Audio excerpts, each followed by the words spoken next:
All right, good evening, Littleton. It's May 11th, 2026 at 6:30 PM. We'll call this meeting to order and begin with the Pledge of Allegiance.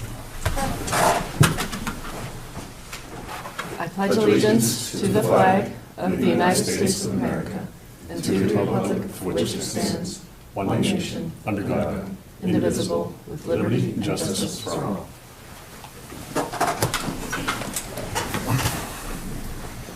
So we are going to do reorg in just a moment, but first we wanted to pause and remember and honor the lives of two members of the Littleton community who recently passed away, Robert Eugene Ansell and Louis Joseph Iacovillo. Robert Ansell passed away on May 4th at the age of 92. Robert proudly served his country in the United States Air Force during the Korean War, went on to a distinguished 35-year career as an electronics engineer with the U.S. government. He contributed to important aerospace and deep space surveillance projects around the world. We also remember Louis Joseph Iacovillo, who passed away on May 1st at the age of 79.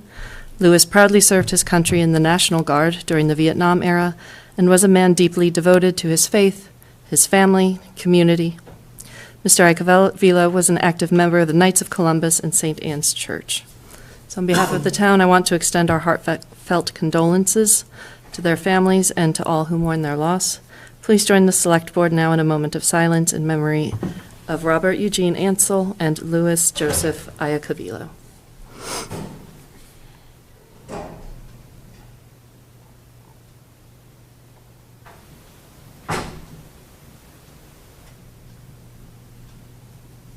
Thank you. So we're going to take a few things out of order. We're going to start with reorg.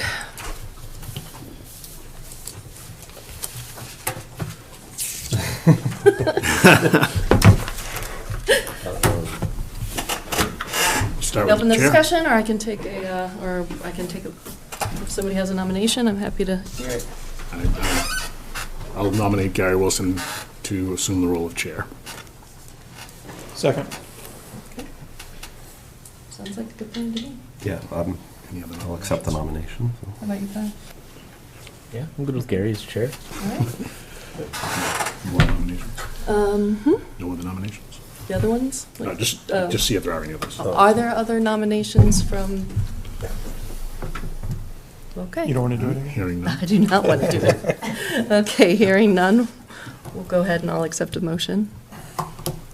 Move that Gary Wilson, chair of the Select Board for the following year, Second. immediately. Moved by Chuck, seconded by Mark. Is this a roll call? No, I don't think it has to be. I think it does have Great. to be All in no. favor? Aye. All right. That's it.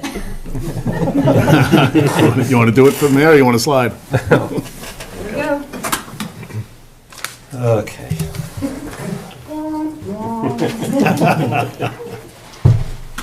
Enter your name, please. Oops, yeah, and our- Like the old chair trick. Oh, name plates. All right. Guess you can have, well, this will probably go where the clerk goes. So. True. Tony's on this. Look at him. Oh, thank you. Thank you, Tony. Tony on the spot. Thanks, Ruth. Goodness, you sit high. Look at this. All right. Thank you for the nomination. I humbly accept. All right, so obviously we've got a couple more appointments here. We're looking for a nomination for vice chair for discussion. I'm open to either vice chair or clerk, to kind of been sitting out a little bit, so happy to take on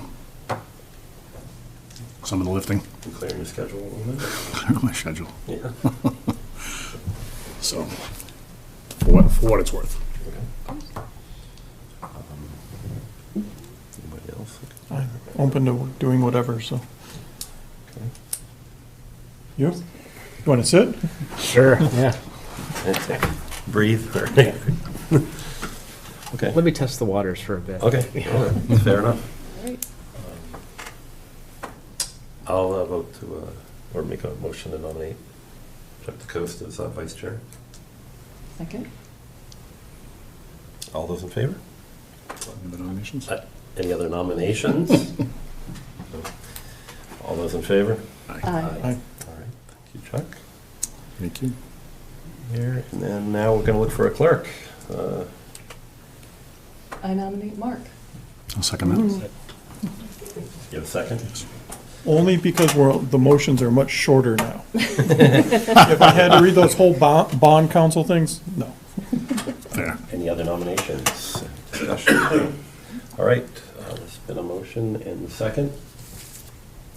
There's a nomination in a second, there's no motion. I move to have Chuck as vice chair and Mark as clerk. Second? Vote in the slate. There you go. None. All those in favor? Aye. Aye. All right, We're reorganized. There we go. we are reorganized for the upcoming year. We did, I think when I did this a few years ago, I didn't need these, but here we are. All right, so first up, we have, actually, I'll go over, you didn't go over the whole. I did not. Okay, just a brief outline of what we're going to be discussing today. We have department board updates and requests. I know Human Resources here has a few items. DPW will be going over some contracting with roads and the crack sealing, as well as bag disposal. Conservation has an item, and Veteran Services does as well. We'll have a public hearing with DPW for the amendments to regulations on the fees at transfer station. And we have a joint meeting with the Littleton Housing Authority this evening, and we will look for public input and member updates, and then that covers a variety of items, and then select board discussion on the possible vote on interim policy pending some public input regarding active use of flock cameras. We'll reaffirm our annual code of conduct for the select board that that was presented a few years back, just to affirm it and look to see if there needs to be any changes. We will endorse a charitable gaming license for Littleton VFW, update policy for the use of bond-financed municipal facilities, and then we will go to our minutes and hopefully adjourn. It's here by somewhere around 8:20, so. Yeah. So first up, Human Resources, discussion regarding the police chief assessment. You didn't do the mail. I didn't do the mail, did I? Oh, that's right. Sorry, that was the first item. Do it quickly? Yeah, please. Sure. So as tradition, above is the public notice. Town's currently seeking residents interested in serving on a number of boards and commissions. Openings presently include Agricultural Commission, Committee for the Exploration of Real Estate, Tax Relief for Seniors, Economic Development Committee, Master Plan Implementation Committee, Permanent Municipal Building Committee, Personal Advisory Committee, Zoning Board, Affordable Housing Trust, and then appointed by LELWD Finance Committee, and appointed by the School Committee, Finance Committee as well.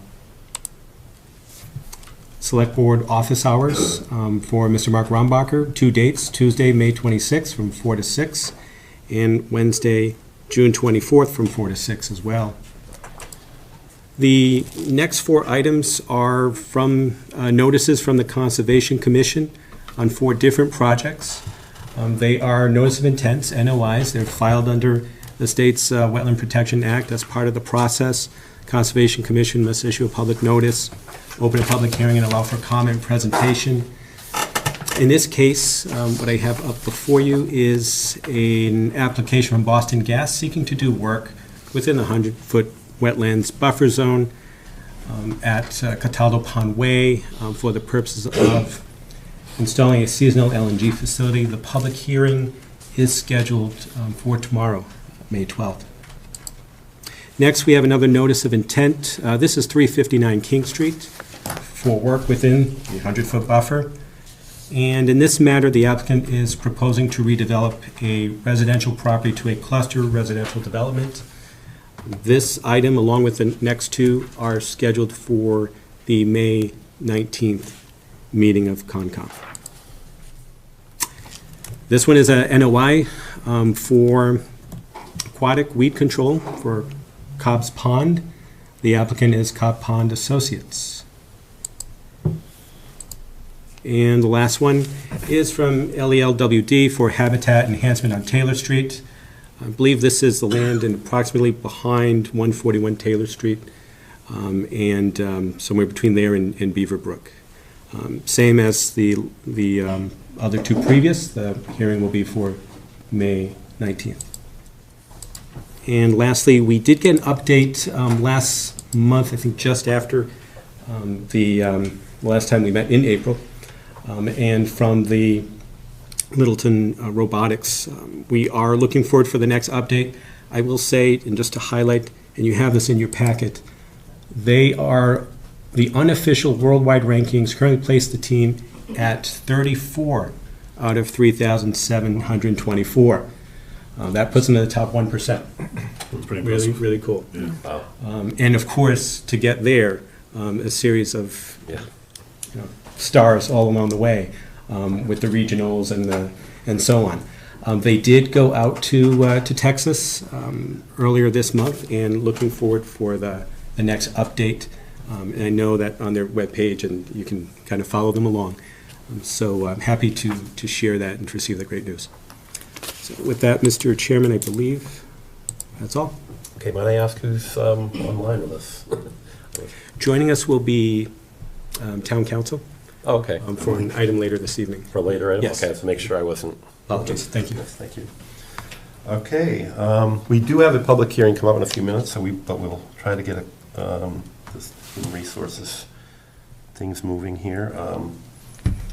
Discussion regarding the Police Chief Assessment Center.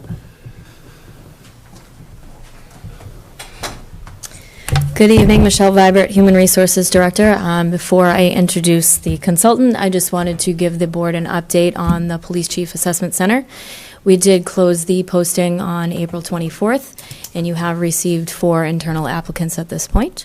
We are currently working with Alan Gould from Municipal Resources, and I just wanted Alan to come up and discuss more of the process and more of the timeline for this process. Good evening. My name is Alan Gould. I'm president of Municipal Resources, Inc., otherwise known as MRI, pretty regionally.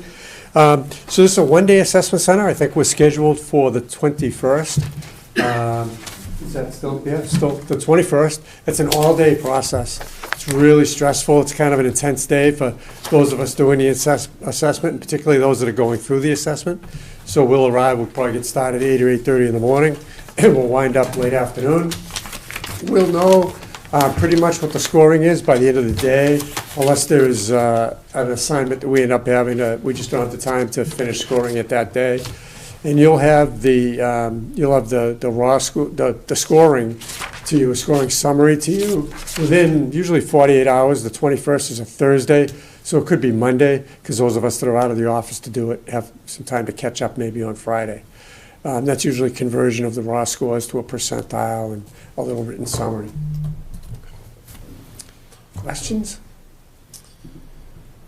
Yeah, I mean, I have a couple, but anybody else have anything? Go ahead.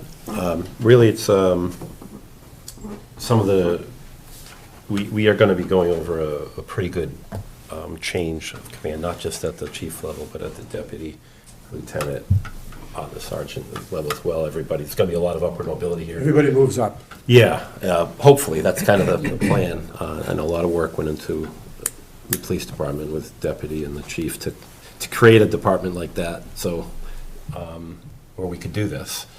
So I guess the value in the scoring, there's I guess part of that I would personally like to see a piece that might show that there is the ability for this individual to be in other potential command positions within the department. I don't know how you can fit that in. Obviously, I would hope all 4, they're all, Sure. would be able to do that anyway, but just kind of something in there that states that this, that level, that potential is there immediately, because we're going to be talking in the next probably 4 months where the new chief that comes on is going to be, this would give them a head start kind of reviewing on, other possibilities. Sure, we do enough of these that we're pretty much able to tell what who's may be capable of filling which positions as they move along. Sometimes we do what they call professional development assessments. So we do assessment centers for that are just set up just to identify that. Who do you have in the ranks? And Succession. who might be able to move up? Yeah. So we'll kind of look at it with that same view, if that's Okay. if that's what you're looking for. So Yeah, I think that would I'm glad help. you told me that.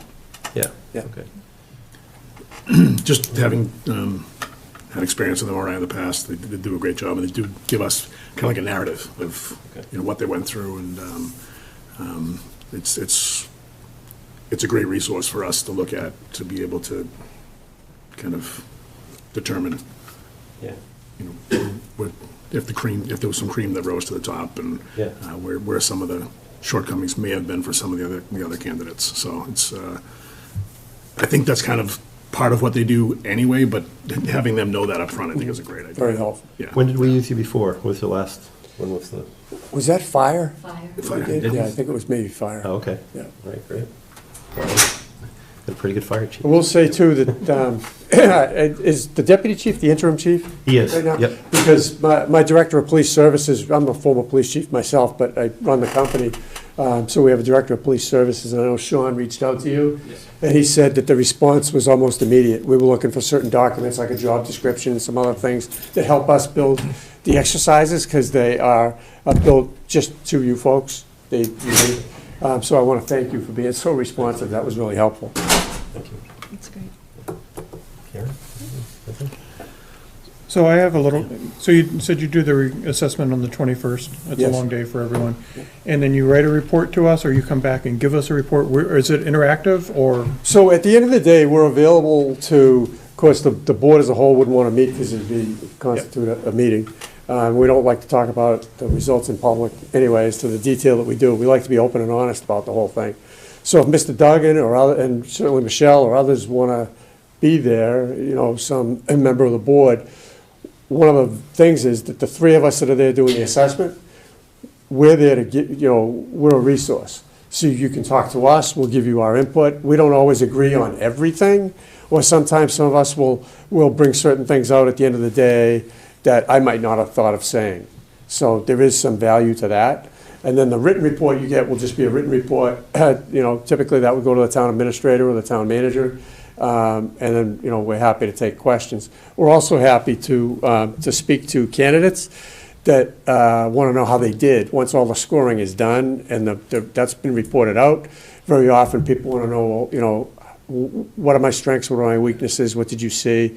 So again, we also believe this is kind of helpful with professional development. Which part of the assessment ends up being public record versus not? I mean, Well, no part of you mean the written report that we send you? Yep. That's a public record, I but that's suppose. it. Okay. You know, it's, however you folks do that, it is HR, you know, it's hiring. So that's up to you Yeah. folks to determine. Yeah, that'll be part of our, Selection process. it will be, yeah, at the interview process, that'll be a public document that's provided with us, with the resumes and everything else for We discussion. usually try to keep things relatively positive in those reports. Certainly. You know, we highlight the positive stuff, and we may not hit a lot of the negative stuff, because we assume all of our documents are gonna be public sooner or later. So we don't wanna embarrass anybody or anything like that, you know? Everybody that's going through this is going through it in good faith, and it's gonna be a tough day. Yeah. Okay. Chief, do you have anything that's to add? No? Been through that? Very familiar with the process. All right, thank you. Look forward to working with you. All right, And anything, we'll work through town administrator's office if we, you know, plan maybe to meet independently, sure. other discussions, so Very appreciate good. it. Okay, thank you, folks. Thank you. Thank you very much. All right, we're gonna go right into a public hearing, I guess here. We can come to the, oh, it's at 7, right? Or Is it at 6:45, I believe, right? We have a public hearing. One is, yeah, transfer station at 6. Yeah, so 6:45, so we're a Okay. couple minutes late. Public hearing, DPW proposed amendments to regulations and fees for the town transfer station effective July 1st, 2026.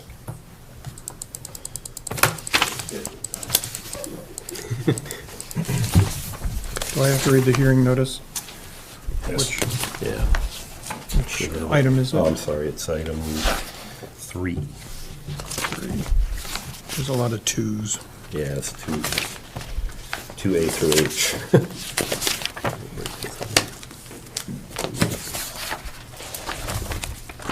hearing notice isn't on here. Tony, do you have the hearing notice that you put up? Let's see. Is this one on? Yes, thank you. The Littleton Select Board will hold a public hearing on Monday, May 11th, 2026 at 6:45 PM in room 103 at the Littleton Town Offices, 37 Shattuck Street, Littleton, Mass. On the proposed amendments to regulations and fees for the town transfer station effective July 1st, 2026, as shown below. Comments thereon may be submitted in writing to selectboard@littletonma.org or to Select Board Town Administrator's Office, 37 Shattuck Street, room 306, Littleton, Mass. By noon on Wednesday, May 6, 2026, or in person at the hearing. Littleton Select Board, Karen Morris, Chair, ex-chair. Select board member. Too soon. Charitus and emeritus or something.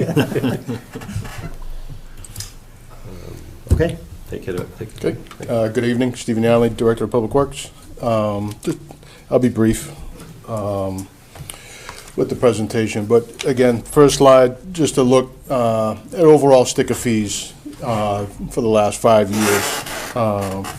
You see the regular annual sticker 5 years ago was $140. This current year, it's $165. Second stickers have been the same, 70 to this past year. We went to 80. The senior stickers 5 years ago were 70. They dropped to 50. Then a couple of years it's 60, and this current year we're back to 70. The second senior sticker again has been pretty much the same at 35. Did go to 40 this year, and then the replacements are just 15. I think I missed one of them. So next slide is the bag fees. Sort of a similar progression. I've been taking it as kind of a every other year approach of just kind of going up a quarter on each bag. For the large bags, which most people buy, 5 years ago they were $3.25 a bag. This current year that we're in is $3.75 a bag, and the other bags have gone up similarly. Next slide is a look at sticker sales over the last 5 years. What you look at 5 years ago, 1773 to current year, 1774.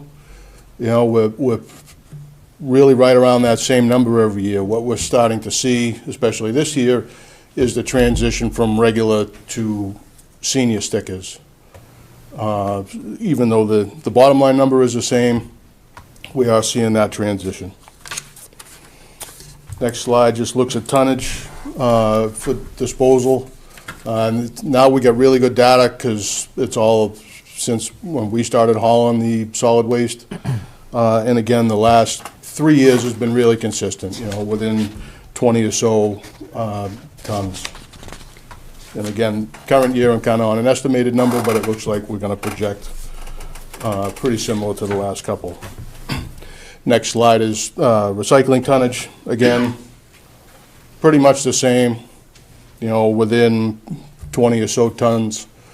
It looks like there was a spike, but again, it's only 20 tons. You know, we're right around that 370 tons of all recycling. Next slide talks about revenues. So when we look at bag sales, sticker sales, again, somewhat consistent. You can pick the years that the stickers went up, but the bags have been somewhat consistent for revenue. And again, how the bags work is we buy them from Waste Zero, who's the vendor. They sit in the warehouse, and then when the local retail establishments get them, they buy them from Waste Management. So we only know when cases are sold. We don't know, like, if people go in and buy a roll. So, and then the town gets a deposit the end of every month or the beginning of every month, I forget, from Waste Zero. They deposit in the funds. That's how we calculate the bag revenue. So looking ahead to the, I keep missing pages. Can you go back a slide for a second? I just want, so do we expect, the bag fees aren't going to, if that's through February, that's not going to catch up, right? That's, February's not half a, or is that, are we So what considering that 7 months? Yeah, so that's So we still have 5 months Yeah, Okay. exactly. When I was So putting the that's much data closer. together, February was the last month I had Okay, for current year. okay. I'm good then, thank you.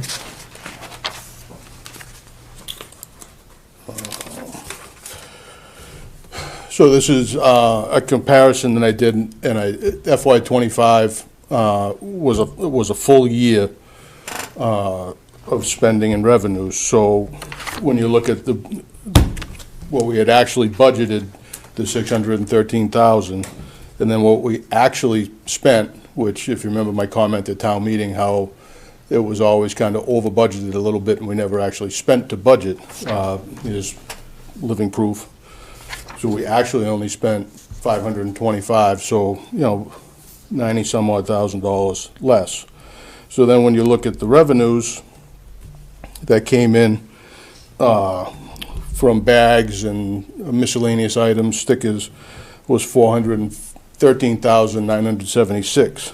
So the one thing to remember, and I have a note on the top, is the transfer station line has the 130,000 for landfill compliance. So if you take that out, I know it's a lot of math flying around, but we're actually pretty close, all things considered.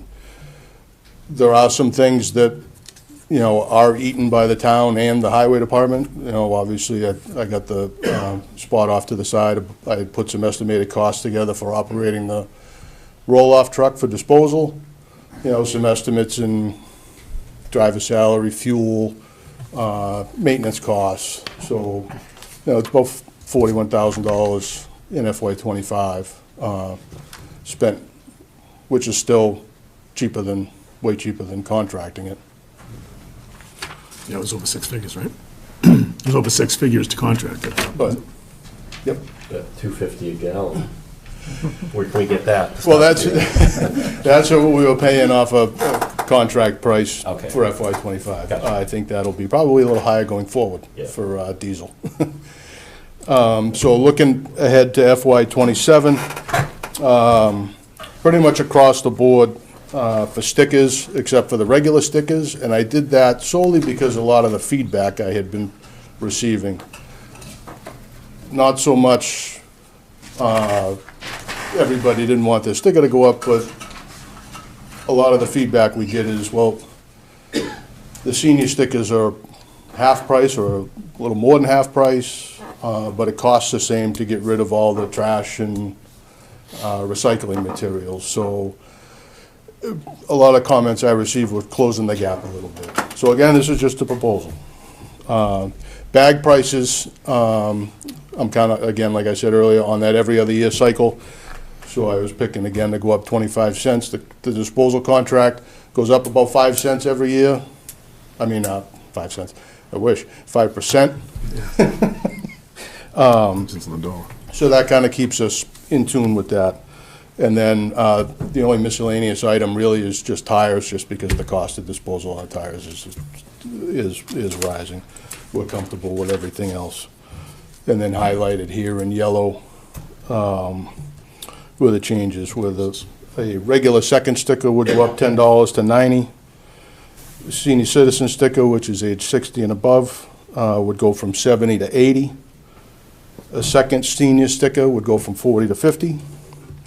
And then the bags, each going up 25 cents each.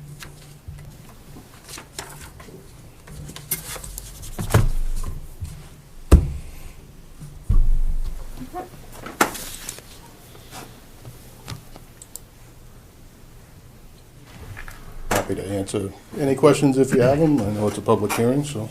Do you have any data about the revenue you bring in from the miscellaneous item fees? So, yep, actually I do. So, Robin ran some numbers today, which is easier because I get stuff in checks, and some stuff's on Unipay, and when people pay on Unipay, I'll never be able to find it now. When they pay on Unipay, if they're buying multiple things, like if they're buying a sticker and they're doing a mattress disposal and all that stuff, it comes up as one charge. Okay. So some of that is a little tough to, for us to figure out.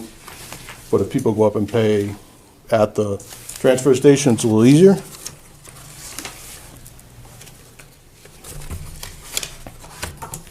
Maybe I didn't bring it. I have it if you need it. Electronically, right?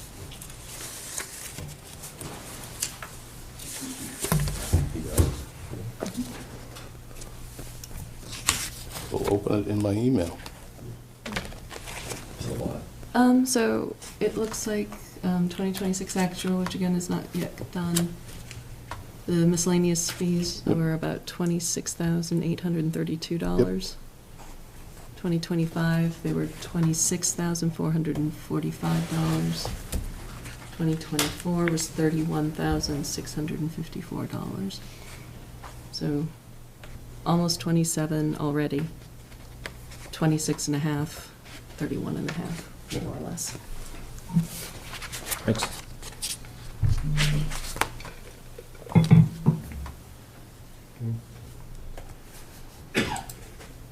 Any questions, Jeff? No, I just appreciate you chunking it out for us and giving us the, kind of the lay of the land, so we can Yep. understand what it costs and if we're covering it, and also appreciate you laying it out.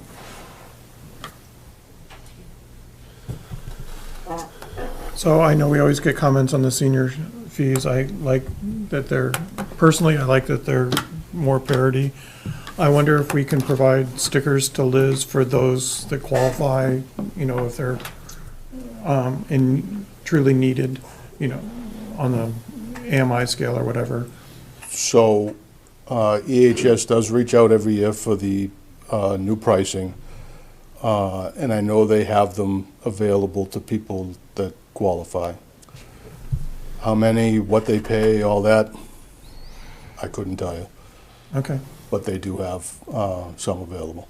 so folks that this is really a burden for can reach out to Liz and Right. there is a process, so, good. I know this senior stickers are 60, I just wonder if that's the right age these days.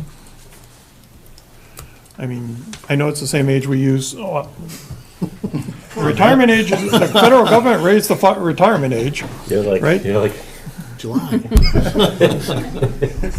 been waiting for this. Well, then we definitely should raise it to 61 this year, That's fine. so. But I know our other programs are started at 62, so it probably makes sense to be parity there, so. And thank you for those numbers, it really, really helps, so. Yeah, I'm curious as to how many bags the average house you would think uses. Again, That 25, that 25-cent difference, is that a buck a like I month? said, it's tough, because we don't know, for all we know, Market Basket and Aubuchon have a pallet of bags out back, right? We don't know what each retailer sells individually. Right. We only know what Waste Zero is shipping, because when they ship them, they've been paid by the retailer. But most people use the great big 33-gallon ones? The big bags, it's definitely the ones that outsell especially the small ones. And that's similar to a private contractor's tote?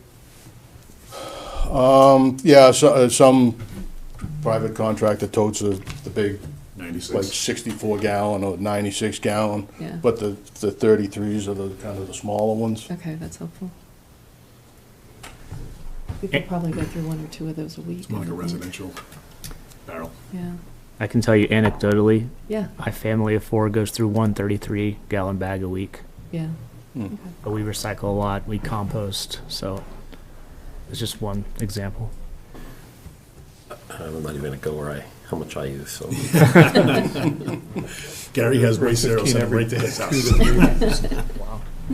3 weeks. So, on the numbers that were previously presented, there were 1,035 senior stickers. So by increasing this, you would generate an additional roughly $10,000 in revenue. I'm curious if you could model out, if you were to increase some of the miscellaneous item fees on what that would, if you could meet that additional $10,000 in revenue in other ways. So basically, the miscellaneous item fees cover our disposal of the miscellaneous items. So it's just, They're kind of, it's like a zero sum. I treat it as like a separate thing, right? Okay. We're not, I mean, we're not in the business of making money. I'm not trying, Sure. I'm not trying to make money here. If I was, I'd be going out the door with the chief. We're just trying to cover our costs, right? Yeah. So miscellaneous items, other than mattresses, that's really the only thing that's a little bit more than what we pay for disposal, because I'm trucking them to Fitchburg now, because we got rid of the place in Lawrence. So just trying to cover a little bit of cost that way, but everything else is item for item. Okay, that makes sense, because they are very reasonable. All right, thanks. Yep. So I know we're going towards the single source. Can you give us a little update on that as well, and if that's going to affect rates within the next year, I guess it's more? If anything, what that will do is save me trips to Billerica. The compact is in, it's been tested and everything. Probably first week or two of June, we're gonna do a little work and move some stuff around. So I'll use the opportunity for the June newsletter to get out kind of a new layout map. Nothing's really, we're just gonna move like the wood dumpster and slide some other things. We've got some signage in already, we got a little more signage coming, just in an effort to get people to kind of pull up, and then, some people will park and walk all over the place with their vehicle in front of the compactor. So we just want to get people to kind of move, sign the specific one, solid waste and recycling. So glass, aluminum cans, and plastics will go in compactors. So we'll have 2 recycle and then 2 solid waste. Cardboard compactor will stay how it is, Great. just because of the amount of cardboard. Any other discussion on this? Do you have, so Al did the math and said about $10,000 on sticker fees you'll raise. Do you have an idea when your bag fees, what the revenue delta will be? What do you project it to be? Well, the contract will go into year 2 in the end of September, so October 1st. So that's when I'll see the 5% increase. So again, No, I just, when you're raising the bags a quarter apiece, you're going to get we're expecting, instead of the 200,000 from bags, 238 or whatever it was, it's going to be 250? What would? it could very well be. But again, if it's a year where they don't sell as many bags, Okay. the number's kind of fluid, you know what I mean? Yep. It's tough to put a pin on it. Okay. Okay. Public comment? Yep. Right, I think we're good. I'm going to open up to public comments if anybody has any. Sure, come on. Thanks, Steve. Rob Rounce, 25 Juniper Road. I appreciate the additional transparency. I've seen these presentations a few times. I think it's the first year that I've seen direct information as to what's not covered. I think that should be fully understood.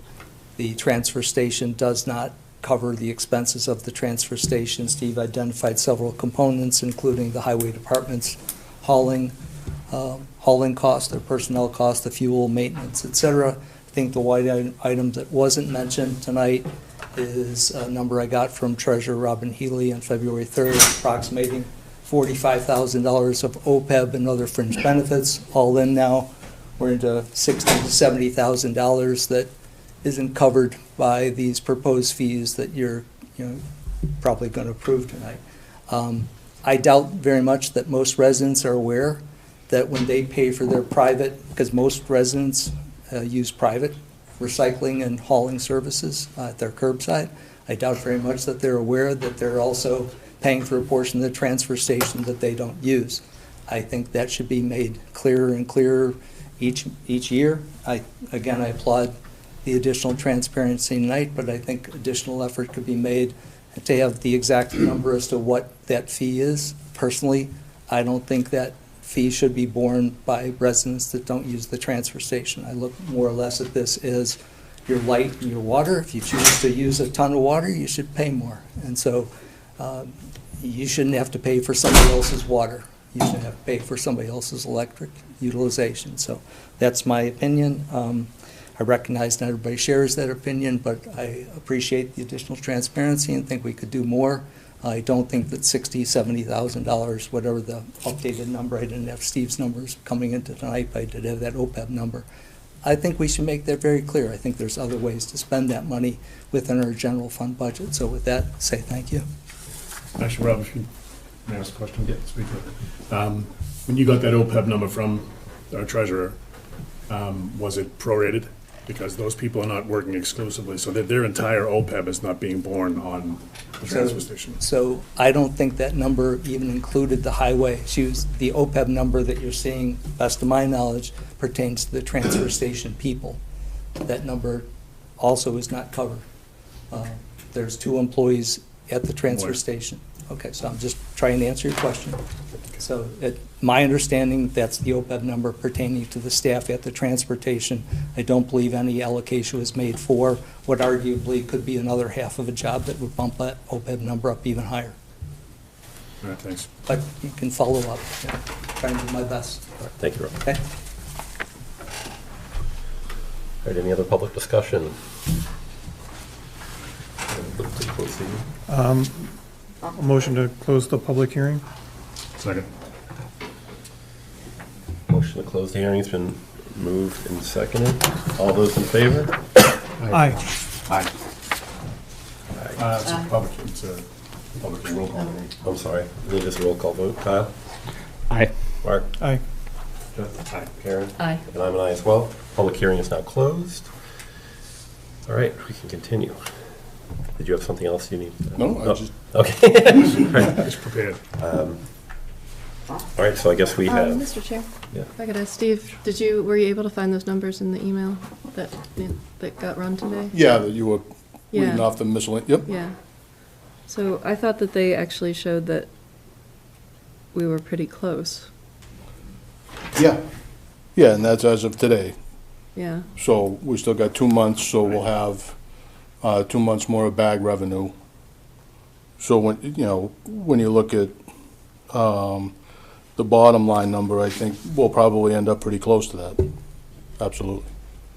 And so in 2025, it looks like we had 427,782 in income Mhm. and 359,912.91 in expenses, which would be a $67,000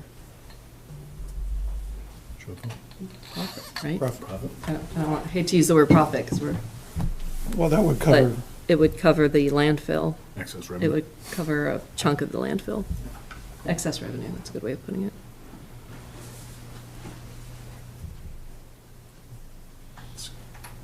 Good data.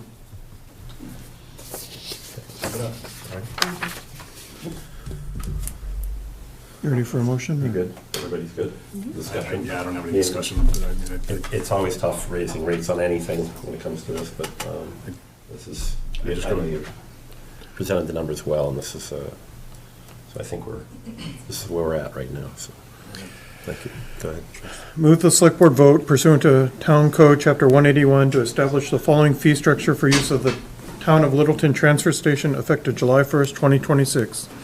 Stickers, full price, $165, senior, $80, second sticker, $90, senior second sticker, $50, per bag, 33-gallon, $4, 15-gallon, $3, 8.5-gallon, $2, miscellaneous item fees for CRTs, TVs, $25, propane tanks, $15, bulky furniture, $35, large metal items, $25, mattresses, $50. Second. Moved and seconded, all those in favor? Aye. Roll call. Is it again? Public hearing. No, we're out of the public hearing. This is just a Yeah, vote. no, we closed public hearing. It is unanimous, we get all ayes, so, this year, you're all set. Thank you. That'll go effective July 1st? Yep. Thank you. We all voted on that? All right. You consider that a vote, so. Would you consider that a vote? I don't think we all voted. Okay. We have a motion and we have a second on the floor. All those in favor, please say aye. Aye. That's for the minutes. We have unanimous vote. All right, let's move on.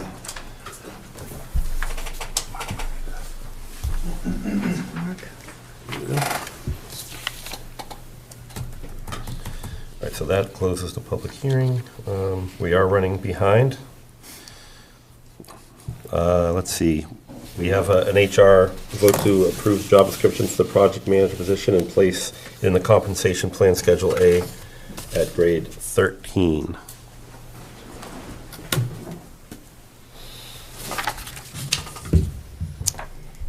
All right, good evening, Michelle Vibert, Human Resources Director. Thank you to the board for hearing. Actually, the next two agenda items really coincide with one another. So the first one is to vote to approve the job description for the project manager position. The Personnel Advisory Committee met recently to review and grade and make a recommendation for that grade at grade 13 on compensation plan Schedule A. Really what this position is doing is to improve communications with residents, business owners, everybody in town, internal stakeholders, and really manage municipal projects that are happening that happen town-wide across departments. Over the past several years, the town has experienced an increase in the complexity, volume, and visibility of these projects, and so we're looking to create a position that really reins in all of that work, which is a lot of work. So that is the first position.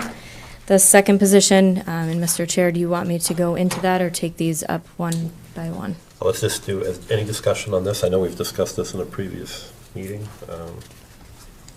This is actually a position that obviously is going to help more outreach with the community as we continue to try to find other ways to voice what's going on in town and project a lot of the things that the town's doing. So any questions regarding that position? The 13 will work directly for the town administrator.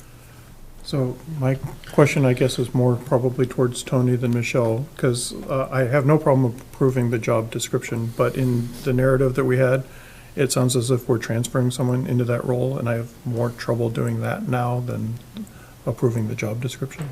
If we're just approving a job description, I'm fine. But moving a personnel is something different. This is for the approval of the position. Yeah, but in the packet, I see what you're there's saying. the letter that says we're restructuring. So I'd rather have a restructuring conversation separate than approve it.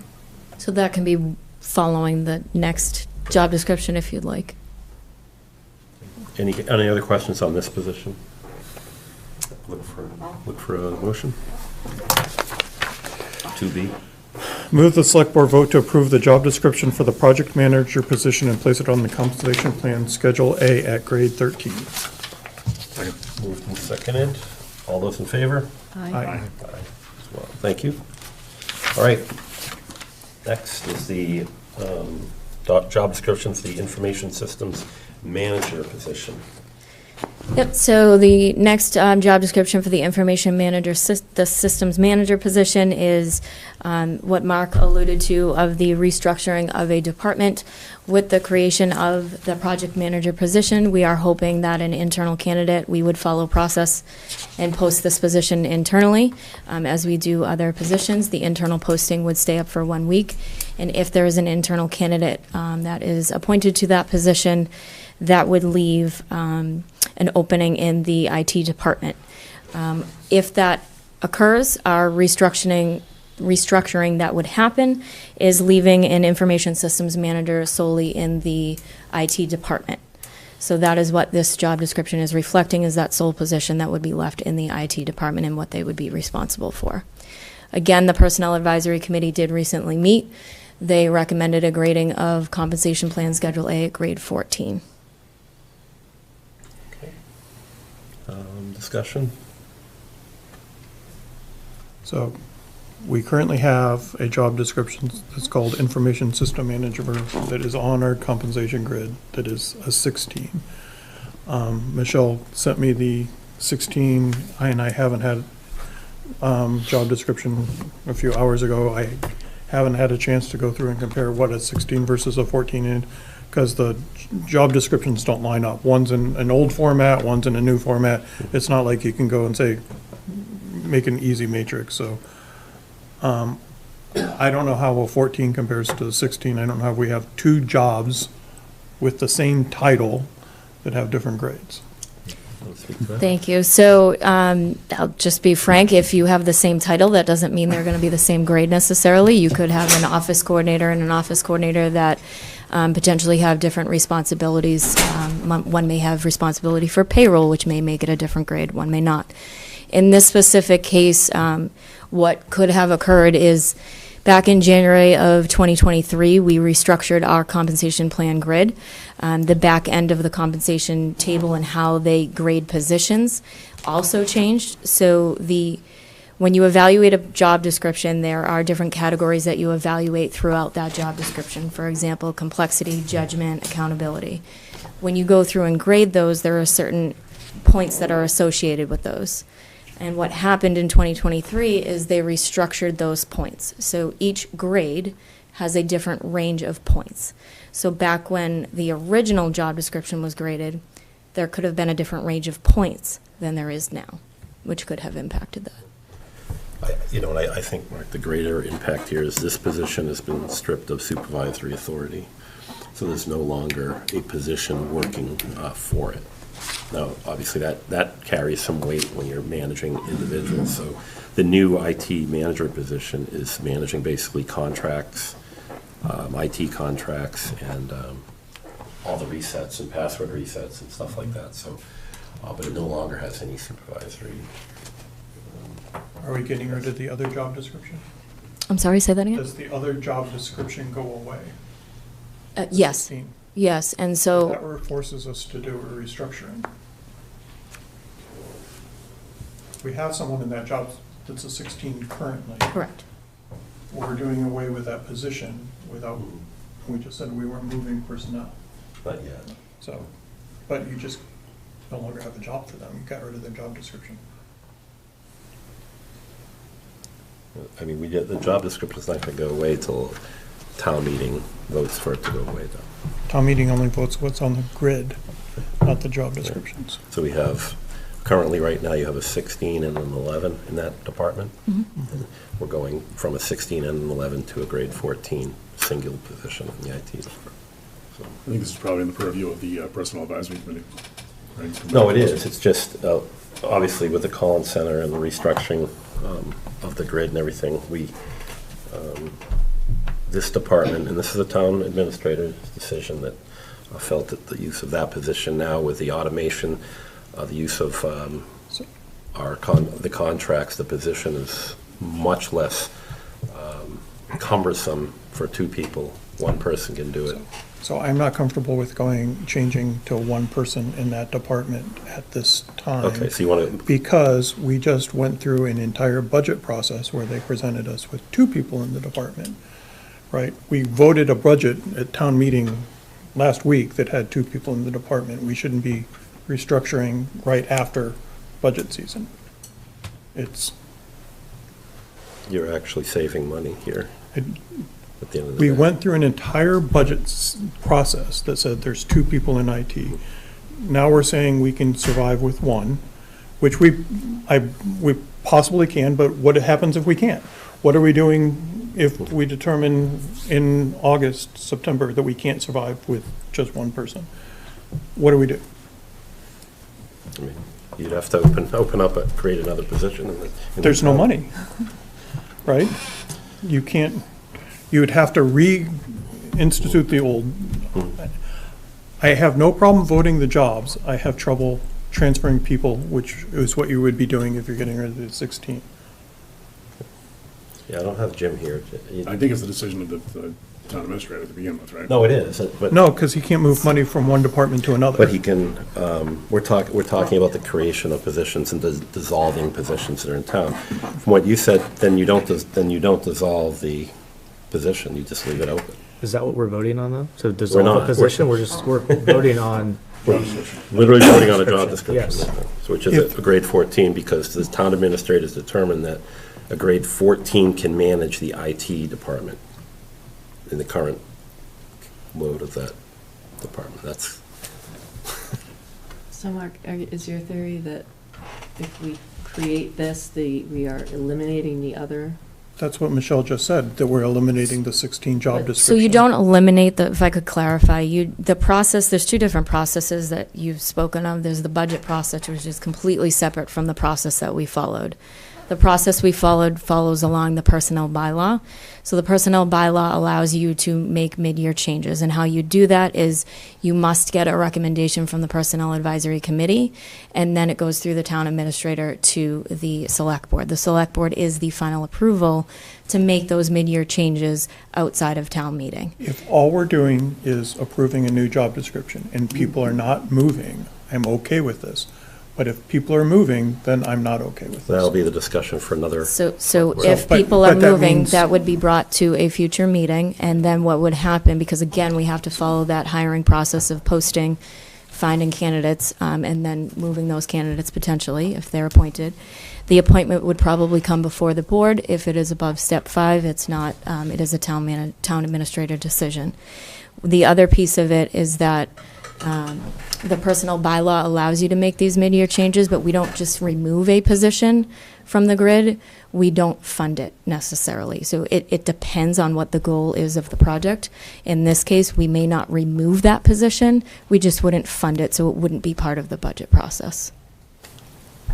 So we could go back I to mean, would it. that be more comfortable for you? I'm I'm just saying, because the schools, is what the schools do, correct? Right, I have no problem having a lot of job descriptions for positions that we don't have people in, but that's not an issue, other than I don't think they should be the same title, because then it's impossible to tell, right? You can call it an information systems 1 and an information systems 2, that's what they do in industry, right? Or. No, fair but- question. That's a fair point. Junior, senior, Yeah, I there's don't- ways of doing it. This would be supervisory information systems But- manager. I mean, that's what you would do there. But, yeah,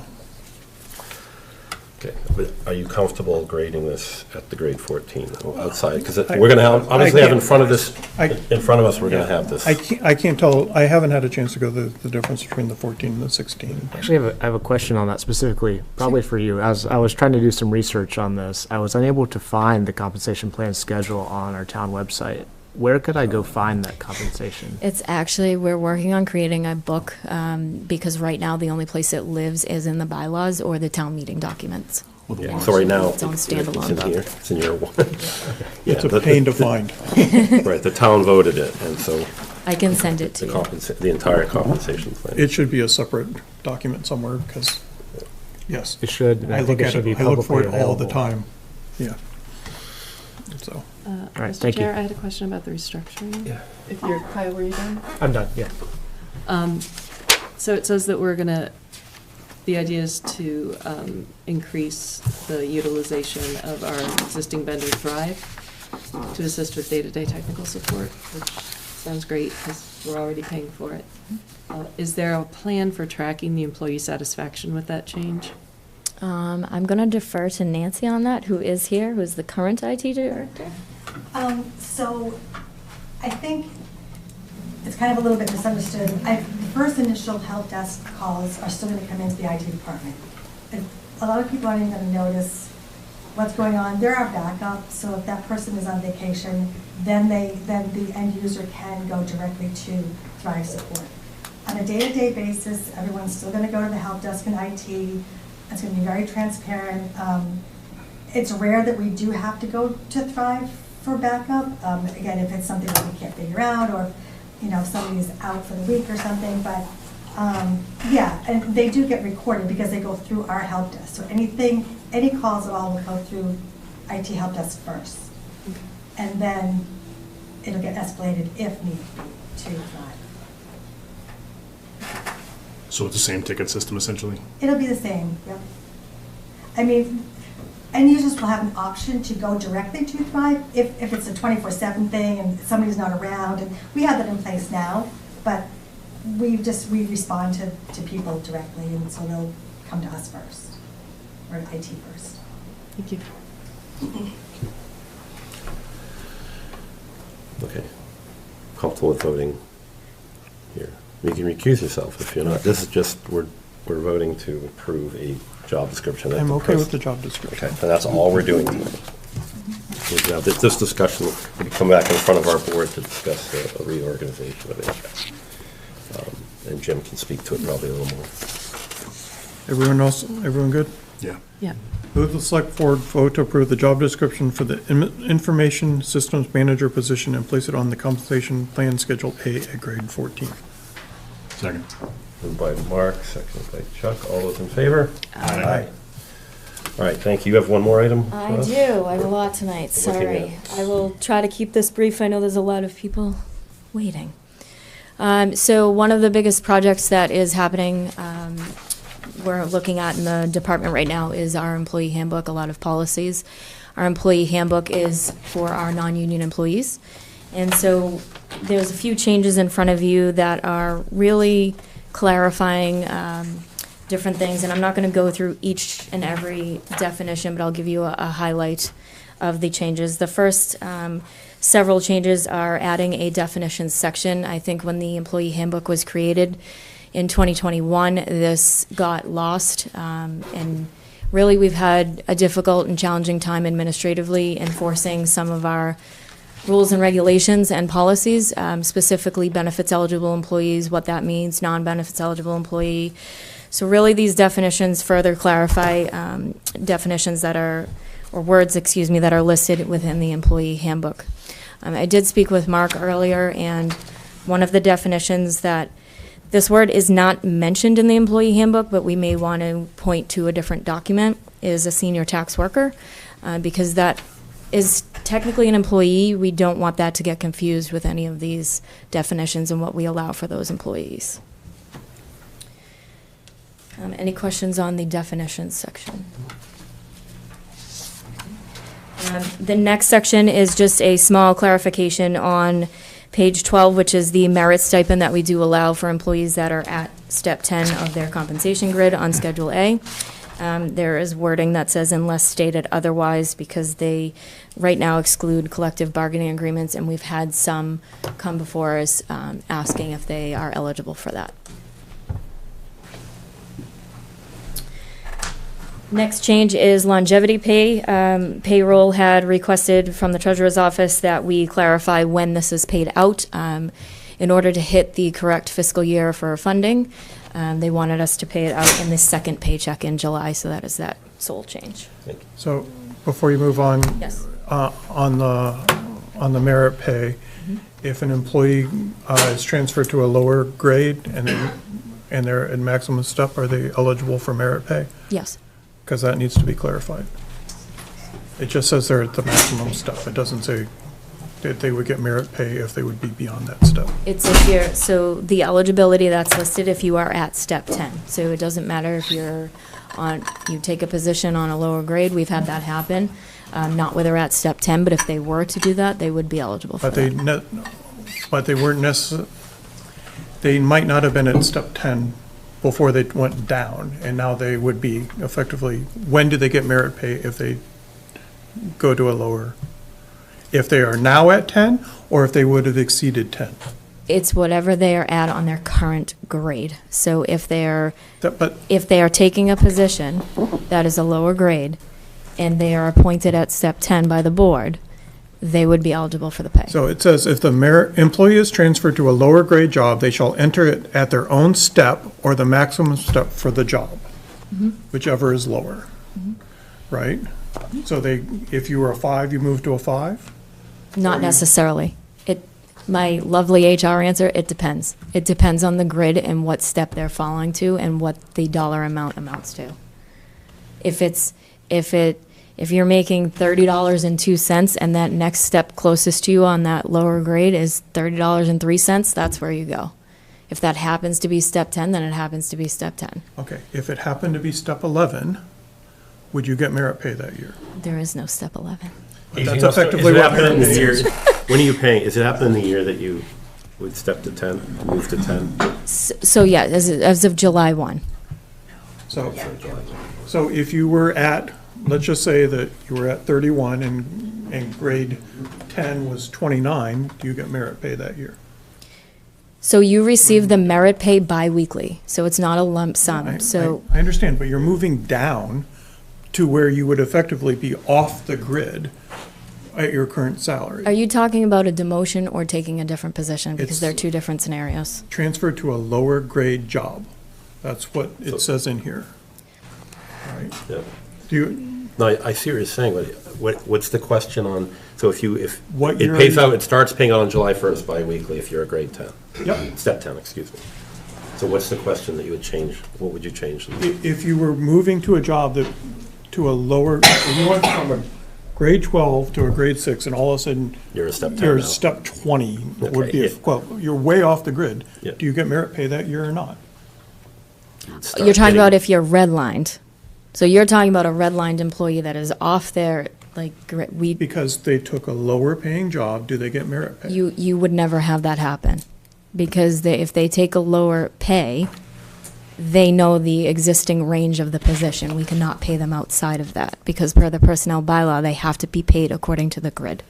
So if you were moving to a position and you're now a grade 10, and you were already, okay, you won't get merit pay that year regardless.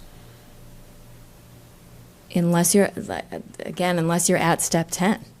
But you're- They'd have to be at that's the- step 10. But no, you'd have to be at step 10 already. That's the way if you're moving to a lower job and you end up on step 10 for that year, Mm-hmm. or you would be beyond step 10, would you get merit pay for that year? Yes. Then that needs to be changed in the other section because it's not clear. Which section specifically? Where it says if you're transferred to a lower paying job. On page 1, right? Page 12. Item 5C.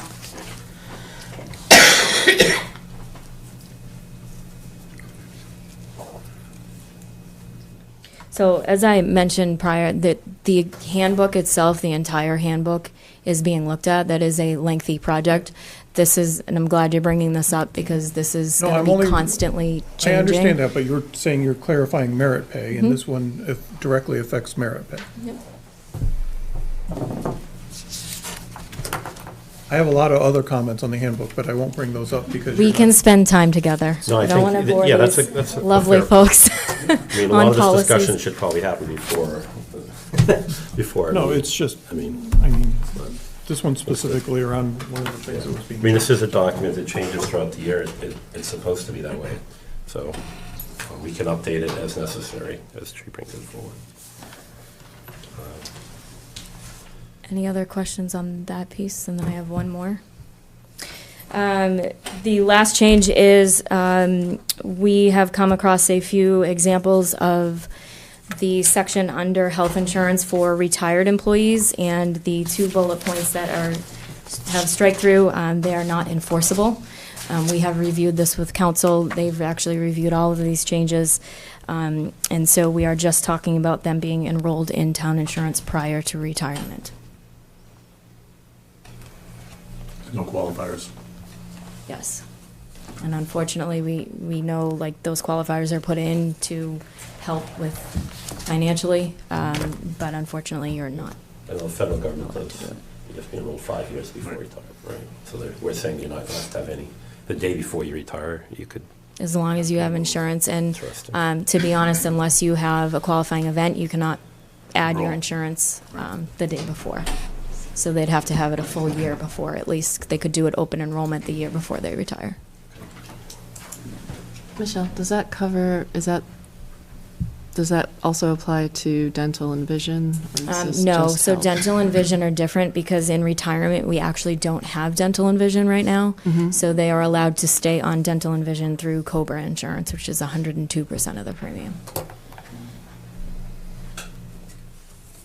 And then there's just a page at the end of the entire book that notes these changes and where they are and what section they apply to.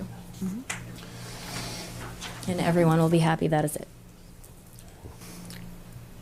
Questions? I'm set. I would look for a motion to approve the employee handbook as presented with the amendment that Mark suggested. Do you have that written? Yep. Okay. Would the select board vote to approve the revisions in the employee handbook as presented? Second. Moved by Mark, seconded by Chuck. All those in favor? Aye. Thank you very much. Thank you. All right, thanks, Michelle. All right. We have a resurfacing. All right, 2E, vote to approve of the awarding of a contract for resurfacing.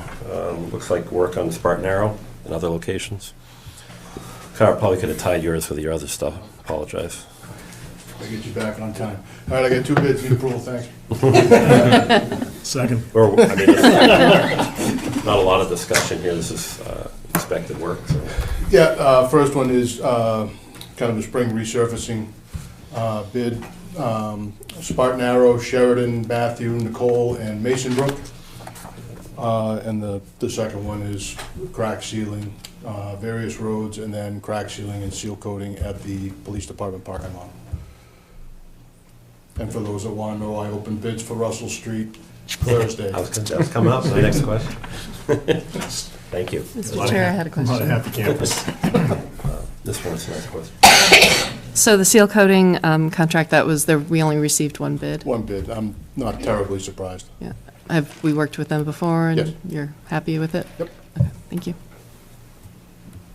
All right. When do you expect the work to start? I would think the crack sealing work had to be done by the middle of June. I've already talked to them, so it's just, once we get contracts exchanged, they'll pretty much be ready to come in. The resurfacing, I would expect probably towards the beginning of June to start. We'll get notices out to everybody like we normally do. Again, once we get the contracts going and start getting some schedules put together. In the newsletter? All right. I'm Good. good. Motion. Move the select board vote to approve the awarding of a contract for resurfacing and related to work for Spartan Arrow in various locations in the amount of $406,164 to PJ Albert, and to authorize the town administrator to sign the document. Second. Moved by Mark, seconded by Chuck. All those in favor? Aye. Unanimous. Move the select board vote to approve the awarding of a contract for crack sealing and seal coating in the amount of $102,437.50 to Seal Coating, Inc., and to authorize the town administrator to sign the document. Second. That's been moved by Mark, seconded by Chuck. I'm going to hold the call. We had one person, one company with that? Does that sound like a normal bid? I wasn't surprised. The bid, though, is Yep. fair in your mind? So Yep, yeah, it came under what I I estimated. apologize, I should have looked for it. So we have a motion and a second. All those in favor? Aye. All right, Thank thank you. Thank you. All right, looks like we have 2G, a memorandum of understanding with the town of Westford for the invasive aquatic vegetation control of Forge Pond. So I can speak to this. Thank you. So, through the Clean Lakes Committee and the Conservation Department, we found that Westford has a contract for invasive management for Forge Pond. So rather than going out and trying to establish our own contract, this is a way of allowing us to piggyback on their contract for this year. Going forward for FY '28, I guess, or going in the future, we'll develop a more comprehensive IMA. But this gets us through the invasive treatments for this upcoming season. Westford Select Board voted on it last week.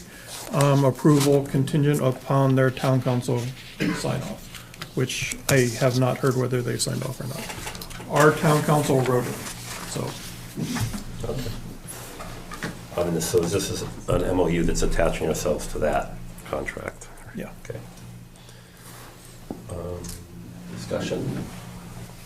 Appreciate your work, Mark. Yeah, I think this is great. No, with this, we deal with this every year, so. All right, look for a motion. Move the select board vote to approve the memorandum of understanding with the town of Westford for FY '26-27 invasive aquatic vegetation control at Forge Pond. Second. Moved by Mark, seconded by Chuck. All those in favor? Aye. Move it along, thank you. All right, we have request for Memorial Day. Hello, we made it. How are you? You can introduce yourself. Not everybody probably knows who you are yet. So. My name is Meg. I'm the Veteran Service Officer. You might get the commander of the VFW as well. I'm the commander of the VFW, post 6556 Malta. Great, thank you for coming. So, All right, so this is a discussion of just the use for the parade. Use the town, open it up for the parades. So this is our every year event, big event, hopefully. So the weather's nice. So you have anything you need to add?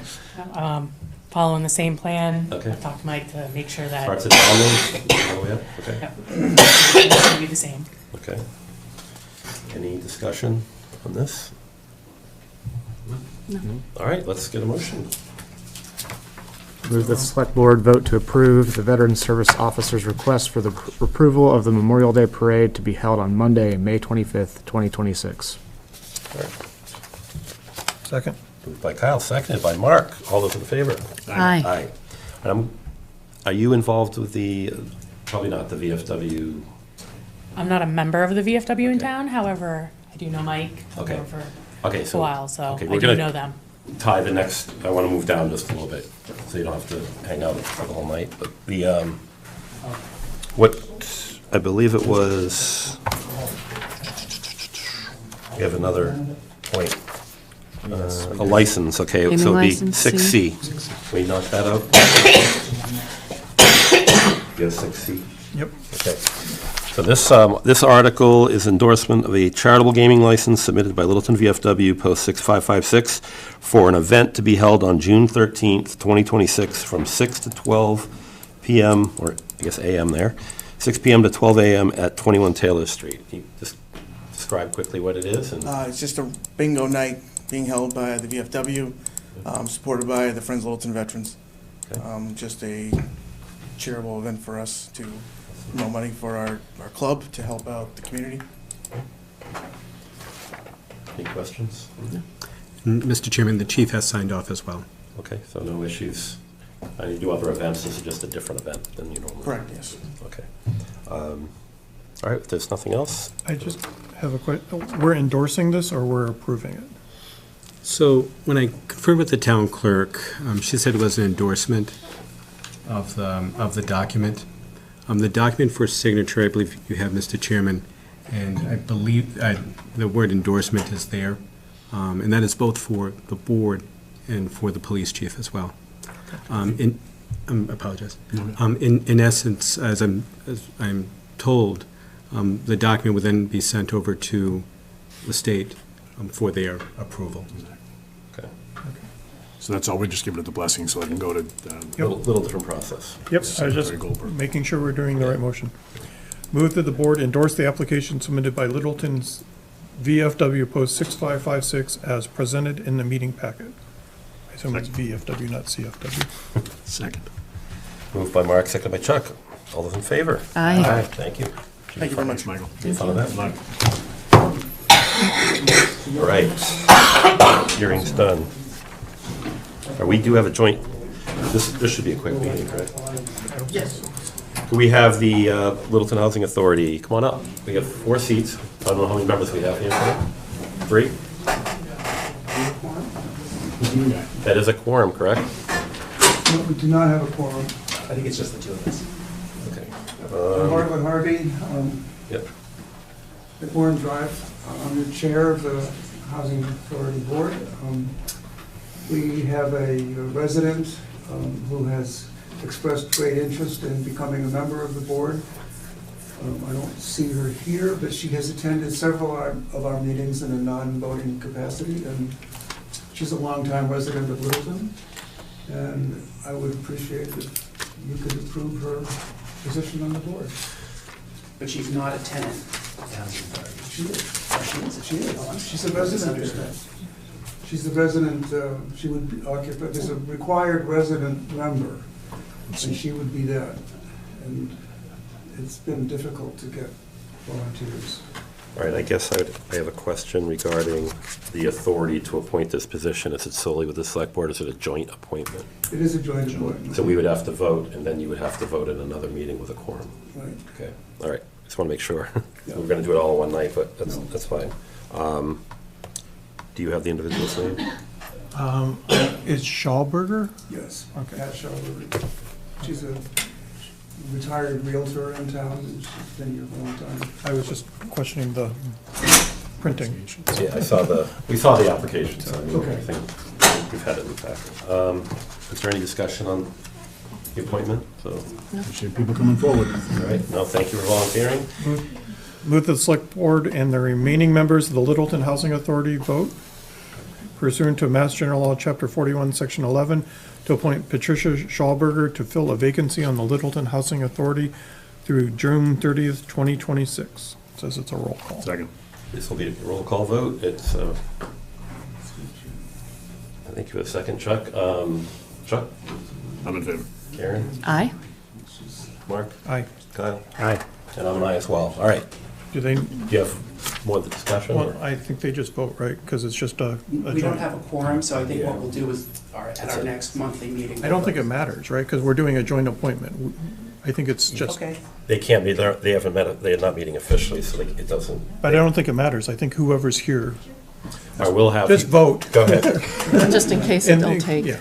Matthew Nordhaus is yes. Bartlett Hardy is a yes. All right, it is unanimous. Thank you, Bill. And then you can clear it up with the town clerk if you need to do something else. And please vote at your next meeting. Yeah, we will, just in case. It'll be in the minutes. Thank you. Thank you. Thank you. All right. Phew, all right, so there's a couple things I want to knock out. So the next discussion, we actually have our public input and member updates. I would ask if you're here for the flock camera discussion, which I'm assuming a few of you are, if you want to hold your discussion till that, because it's literally the next agenda item right after this, please do so. So I'm going to open this up to the member updates first, and then public members or public can speak on whatever else besides flock, unless you really want to talk about it right now. But the next agenda item is that we're going to have some information and discussion that might answer a little bit of your questions, maybe not, and then we can discuss that right after. So, member updates, Chuck.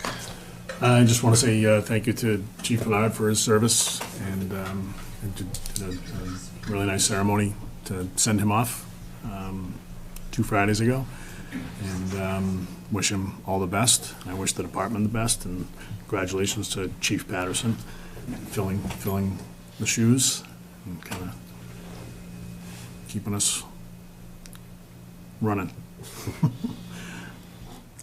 The other thing I had, and it's more of a question for discussion, it's not necessarily something that's happened over the last couple of weeks. A lot of people have asked if we're doing anything to celebrate July 4th on a large scale townwide. So it's just something I want to throw out there, and if people have ideas. I'm not aware of anything. Just remember, I know what you're going to say. We do have something going on. Cultural Council. Cultural Council, and Historical Commission is putting. Rotary wants to do something as well. There's a July 4th celebration at Fay Park on July 4th, so just to let the public know. Rotary has donated $1,000, the Cultural Council has donated, no, Rotary donated $1,500, the Cultural Council, I believe, donated $1,000.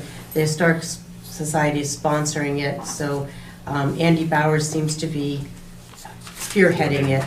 A big picnic with music at Fay Park on July 4th. So just keep your ears open. We'll get it out into the newsletter and other forms of media, so. That's all I know. Thank you. It's more than I did. Thank you. Thanks, John. Karen. I wanted to thank all the voters and the candidates who stepped up and offered to provide their services to the town. And congratulations to all the successful candidates, and good luck to all of you, the successful candidates. I wanted to thank everyone who attended town meeting. I wanted to thank the schools and Parks and Rec for organizing the childcare. Thank you to the clerk and her team in the clerk's office, and to our moderator and assistant moderator especially, for getting us through this town meeting. Good luck to the robotics team in Houston. I didn't get a chance to welcome Megan Murphy, so I wanted to do that.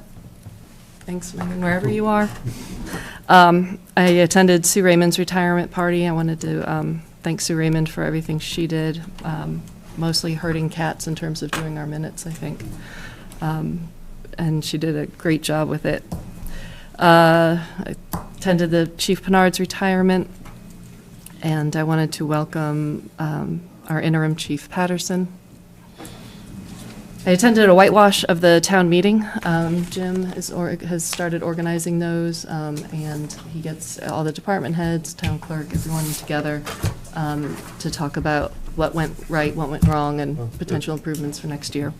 It was a good meeting, and it was a worthwhile meeting. I had office hours the day before town meeting, so thank you to all who showed up. And I've added office hours. I'll be there Friday, June 5th, 11 to 12:30. And Wednesday, July 11th, 11 to 12:30. Thank you. Thank you. Mark? So Matthew and I walked through the orchard this morning with Dahlia from MDR. She thought there was great progress. She's going to write up a report. We'll have probably in a few weeks. And when we get the report, we probably will invite Bransfield in to give a talk about it. He's got about, I think he said he has about 3,000 plants there at the moment in the one area. It's looking good. She had no concerns. Thinks she can go to annual rather than semi-annual monitoring. So everything's looking good from that perspective. I went on the business spotlight a few weeks ago to Places Associates, who does a lot of civil and stormwater management, including different venues around town. It was it was very nice environment and very interesting to see. I wanted to remind people there's the Shaker Lane Forum tomorrow in the Senior Center from 6 to 8, and the middle school play I think is this weekend, right? Happily Ever After or something. So check the website for times and. All right. Well, it's my first select board meeting. I am completely unprepared, so this is going to be off the cuff and in reverse chronological order. So first off, thanks to everyone who came to Election Day, showed up, all the volunteers that made that happen. I appreciate it. Although I will put out a charge to everyone in the town, only 11% of the voters showed up. I'd like to see that number go up. Secondly, town meeting. Thanks for everyone who helped put that on. And lastly, as some other members said, I was at Chief Bernard's send-off, and if you were there, you could feel the gravity of the situation. He was very respected, and it was a really, really nice send-off. So those are all my updates. Great. All right. And, I can echo what everybody just said. That'll save some time. And thank you, Bernard. Thank you, Sue Raymond, and thank you, Chief Patterson, for not retiring on the same date that Chief. So, get there. So, all right. So, and thank you for all the town employees that put a lot of work in the last week. I know it's difficult, especially at the end of budget season and everything else. So, appreciate it. Mr. Wilson? Yes. I know we recognize Matthew at town meeting, but I'd like to. Matthew's here right now, and he gave 6 years to this board and to the residents. And just want to formally thank you, Matthew. Thank you.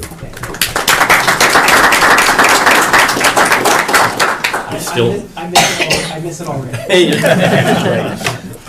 Save that. Also, you're running way behind. It's the chair. It's not my agenda. This didn't happen when I was chair. No, we're good. We'll get there. All right. So the discussion now, we're going to move on to. Is it time, is there a brief? For public input? Oh, I'm sorry. Oh, so outside of flock camera. I was going to do it outside of flock cameras, Yes. right? Yes. Okay. Oh, good. I apologize for that. Yes, I know, please. it was like all the public input. Star of the outside show. flock camera. I'm Amy Tarla Lewis, and I live on Omega Way. And so I had a request. So I went for a walk today with a friend of mine, and her sister had passed away from multiple sclerosis a few years ago. And she was commenting about how she had approached Park and Rec a couple of times to basically advertise that there's a handicapped, accessible wheelchair available, and that you had to schedule that time to be able to use it, which is fine, right? Because you can't just have a lot of people coming. And that she had requested that it get added to the town newsletter more recently, if I understand her correctly. And I'm just requesting that I hope you guys publicize that there is one, and if there is a schedule, because it really takes so much time for family members to get their siblings, whether adult siblings or children, to the beach, and then to get there and to find it's like not there. Someone else is using it, so I'm really hoping that can be publicized. Thank you for bringing that forward. That's Okay, definitely great. important. So, yeah, Tony's writing it down, and we'll make sure this. Excellent. And so I was also a member of the Apple Orchard Committee as an ad hoc member for a couple of years. So I guess I had a question about what's happening with the house. Is it my understanding, and I don't know, that the house was being offered to Jonathan Bransfield? So, nothing's happening with the house at the moment. We will be having discussions over the summer about what to do with it. We'll probably draft like an RFP process through.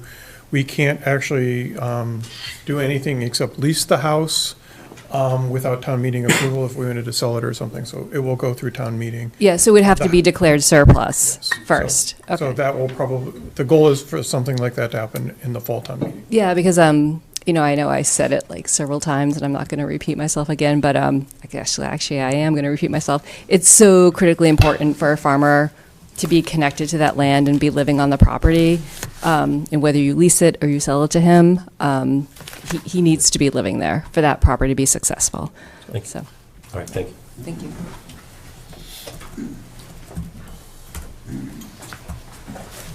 Jerry Dopiori here. I just want to echo Kyle, is it Buck? Yes. His comment about the low voter turnout. I checked the vote totals today, and I believe one of the selectmen's races, or select board's races, was settled by something like 3 votes. So your vote does count. And it also sounds good that, are you trying to restore the orchard and find a new operator? We have an operator for the orchard. They're doing all kinds of process.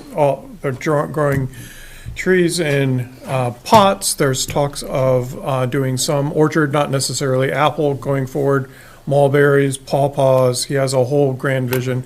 We're going to try and get him in sometime in June or July to reiterate his vision and talk more. That's fantastic, and the town will maintain control of the property. Yeah. So thanks, nice job. Right. Oh, here comes. Hi, Carol Mueller, East Roxbury Drive. First of all, I can add to the July 4th. It's the Historical Commission that is co-sponsoring the picnic.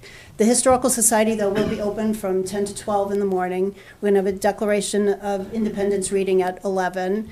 And we're also going to have a cannon that's owned by someone in Groton. It's dug up in Groton. It's got a really cool story to it, but it's from a British warship. So it's we'll have that on display from 10 to 12, and the owners will be there to talk about it. So, and then Are we firing that? yeah, no firing that. Hopefully it doesn't go off. And then we'll proceed to the Fay Park for the picnic at 12. So Outstanding. that was just an addition. I just wanted to say I missed the April 21st meeting when you approved the preservation restriction for 31 Foster, Rita and Deb Oliers. And I just wanted to make sure that we all realize how important that this is for Littleton, and what a potential sacrifice that the Oliers made for putting this on their property. You know, it's important in these times when we're kind of losing sight of our historical past. We seem very focused on the new right now. So we need people like the Oliers who appreciate the historical fabric of Littleton. This gift, it's really a gift that they've given Littleton, allows the Whitcomb House to stand and will remind us of those who came before us and you know, created the town that we're in. In modern terms, it's a step towards sustainability and lessening an impact to the environment. You don't realize how many acres of land are out in the back, but it ensures that those acres are kept for wildlife and just for the neighborhood to breathe. I think we're kind of losing those places. Could they have made more than they will when they sell the property if they sold it to developers? Probably.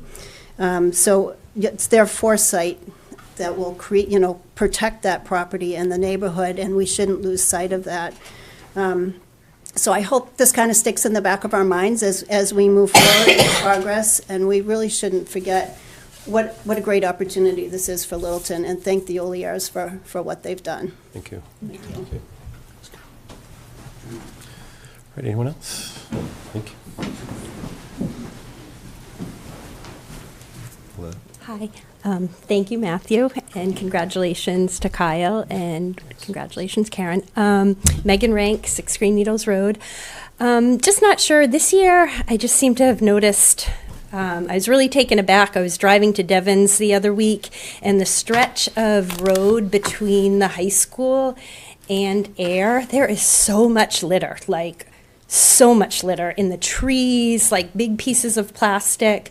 I know that's a state road. I don't know if there's any way that we can bring some attention to that stretch, because it just seems in general people are littering so much more, but that stretch of road was particularly heavy, and I know it's a state road, but I didn't know if we could bring some attention to it. Thank you. Thank you. Thanks, Megan.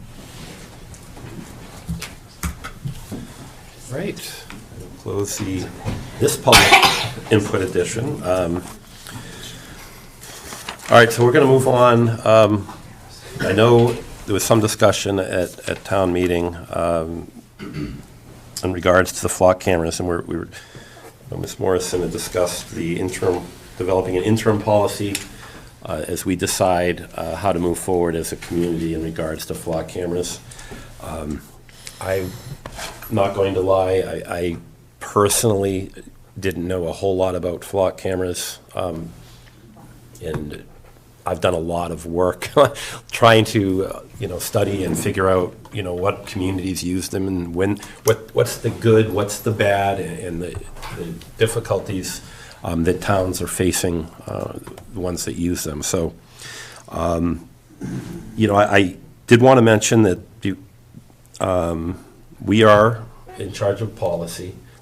We own this as the select board, so we're going to make sure that we get as much input as we can from the community. We're educating ourselves, obviously, and we're going to be working closely with the police department, with Chief Patterson especially. This will be your bon voyage story here. So I did want to mention that there's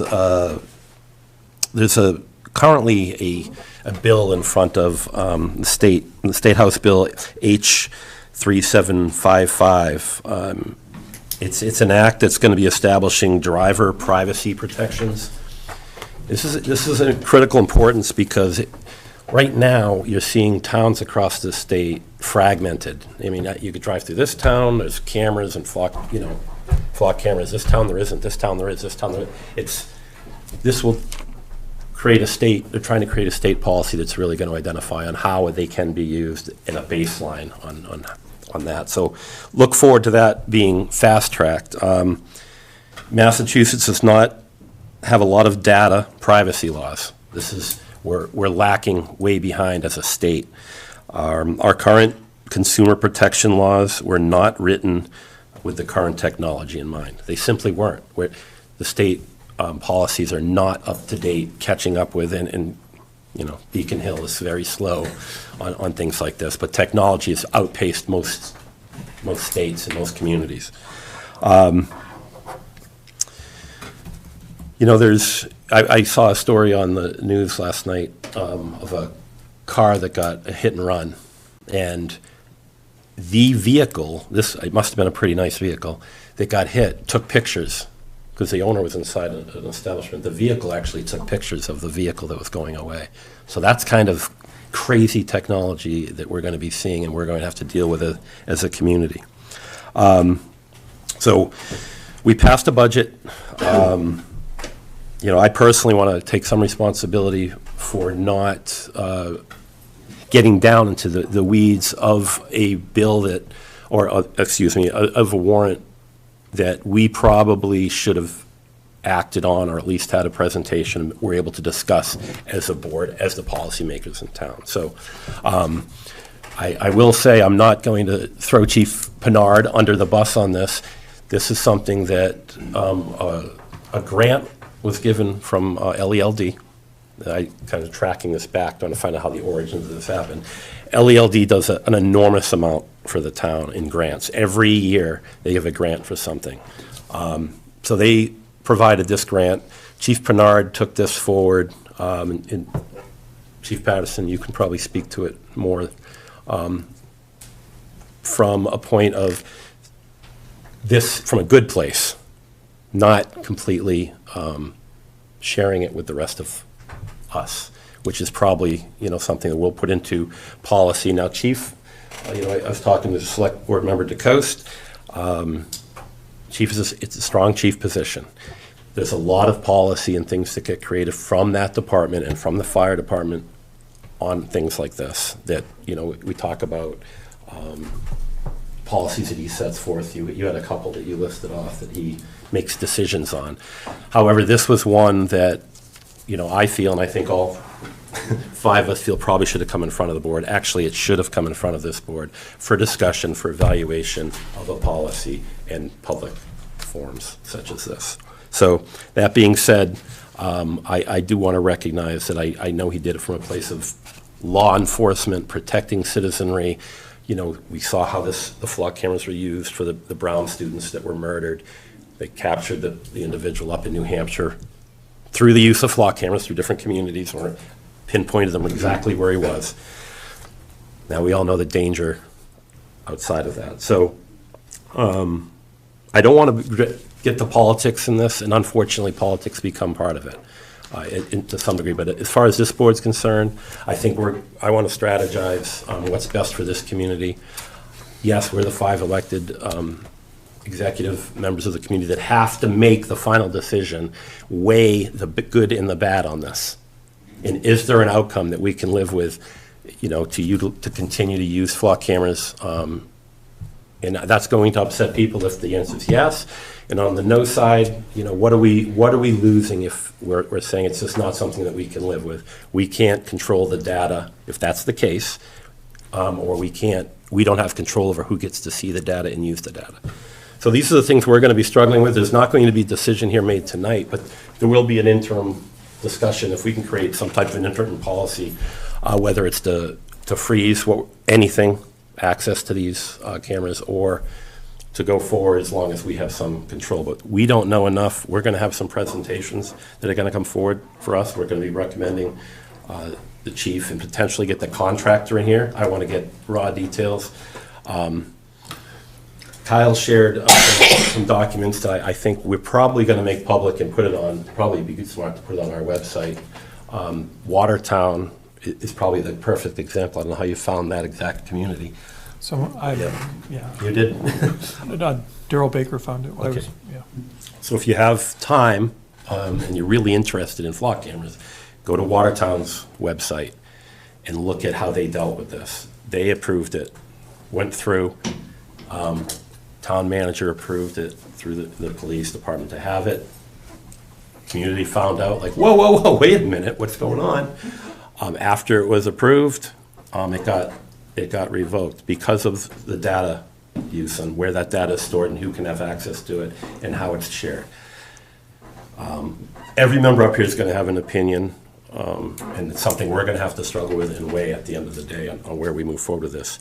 Some of this, and I was hoping the state would come forward with a lot more information and really restrict some of this stuff, and that might be something that we have to wait on. In the meantime, what we do is going to have to be a discussion of this board and the community. I will say the goodness that comes from it, obviously, kidnappings, we can go down a list. For those that don't know flock cameras all that well, it takes a picture of the back of the vehicle. Every vehicle that goes by takes a picture of the back of the vehicle really quickly. There's no video. You cannot take video. If you've been to Logan Airport, you've seen the readers that just read the license plates. How do they know where my car is? They know where all your cars are because of these, and they're all over the place. This takes a picture of the back of the vehicle so that law enforcement agencies can share information, because it's when incidents happen and they say license plate number XXXX is wanted, stolen vehicle. Now that they have a picture of the back of the vehicle, so law enforcement can not just try to find the license plate, they can see what vehicle it is, the color, and maybe some characteristics of the vehicle. So that's the good side of this. The bad side of this is, well, we know. Some of it was brought up at town meeting, but other parts of it that concern me, and I'll let other members speak as well before we open up the public debate, is Massachusetts, and every state has different laws And this is what concerns me. I'll use some, marijuana is legal in this state. It's not legal in another state. People cross over the border, into our state with marijuana in their vehicle, where we allow it and another state doesn't. Are we going, something that simple? How are we dealing with this? We're going to allow flock camera usage to track these vehicles as they come in because another state law enforcement agency is requesting it and things like that. So there are definitely state issues on that level that we're going to have to come to grips with. And then just the sharing of data that makes, I know, a lot of people very uneasy when we're talking about other federal agencies. And I understand the premise behind these cameras. But I think we're going to have a really serious discussion on whether we want them in our community, A, and B, if we allow them in the community, how much information can we retain in-house here and not allow the data to be shared. And that's the problem I have, and that's what's unclear to me, as a member of this board, and that's where I'm kind of stuck until I can get more information to make an educated decision. I'm not comfortable right now with the current use of the flock cameras in the way that they're currently being used. That's really all I have. So there's a lot more to come on this, a lot more public discussion and tweaks to policy and things like that. And we'll get to a decision, but in the meantime, we have to decide what we're going to do. And that's kind of what I want to open it up. Do we want to start with having Emily talk to us about the status of the defunded? Yes. So there was a motion on the floor in town, did vote to hold the $17,500 budget that was part of the flock camera discussion. So we do have town council, if you would please opine on that discussion. Yeah, of course. Karen, do you want me to talk about kind of what we emailed about the other day with that non-appropriation clause? Yes, that'd be great. Okay, so the purchase order of of these services through Flock incorporated terms and conditions, and one of the terms is that if there are public funds being used to fund the contract and the funds are not appropriated, then the party, which would be the town in this instance, can terminate the contract. So that's definitely an option. It's my opinion that because town meetings specifically decreased the police department budget by the amount of the contract with the intention of not funding the contract, it's my opinion, and I've talked to others in the office who agree that the money was not appropriate for this contract. So I think that if that is what the town is interested in doing, we can definitely explore that more. So I think could be a valid avenue. Thank you. Any questions? I do. Sure. Emily, thank you for that. I think we need to get some clarity on whether or not that 17.5 was truly for the purchase order for Flock, or if that was for subscriptions through the police budget. And that 17.5 took away the funding for subscriptions. And the chief might be able to fill in the blanks as to what the vendors are for those. But if in fact, I understand what you're saying, that if it was removed from the budget, then the contract's void essentially. But if those funds that we removed at town meeting were not in fact used for the purchase of the flock cameras and the monies from the grant were used, how does that affect what you're saying? So I guess I'd have to look a little, I was under the impression that the contract itself was defunded. That seemed to me to be the purpose of the vote. Based on what the chief says, about whether or not it's the subscriptions or for the contracts itself. I would probably have to look a little bit more at the terms and conditions, just to see. Emily, if I could just Sorry. interrupt you, the subscriptions that I'm speaking of have nothing to do with Flock. They have to do with other services that the department has been using for a number of years, and that was just the funding source. That was the line item within the budget to pay for those subscriptions that they've always used. Okay. The line item just said expenses, though. It didn't say subscription. But that's what the. Right. But that's what they're being used for, according to. We could have Chief Patterson opine. If you would, Chief, just to get, I know you didn't get to speak a lot of My this. initial thought. Might as well come on up. I think you're going to be up here a while. That line item was for the other subscriptions, to include IMC, our records management, and stuff like that. I have since spoken to Robin Healy. I'm waiting to get more information, just confirming that we still have those other subscriptions in our budget. Okay. So that was my initial concern, was that I was losing the money to pay for our records management system and everything else. Okay. So still kind of waiting. She believes that was a specific line item for Flock. Okay. Okay. That's a critical piece. That's important. Yes, thank you. Mm-hmm. Thanks, Joe. All right. Any other questions for town council? Emily, it's my understanding that regardless of if the funds were not appropriated, or if we just wait until the end of the 2-year contract, either way, we need to file a 30-day notice to cancel. Is that correct? I believe so. Again, I know that with the termination for appropriation, it was 30 days. Again, I'd have to look at the terms and conditions a little closer. I actually might be able to pull them up here. I mean, this is for this is for a budget that starts July 1st anyway, so we could meet that requirement. Right. Anyway. Right. But yes, I do believe off the top of my head that it was 30 days for termination at all for any reason. Do we know what canceling the contract means? Does it mean the cameras come down? Does that mean we don't have access to them, but they're still active? What does canceling the contract really mean? If the contract is terminated, that means there are no Flock services. Flock will remove their hardware. Delete our data? Is it? Yeah, that was the other question. Some of the unclarity that I had was data collected. That was the other piece.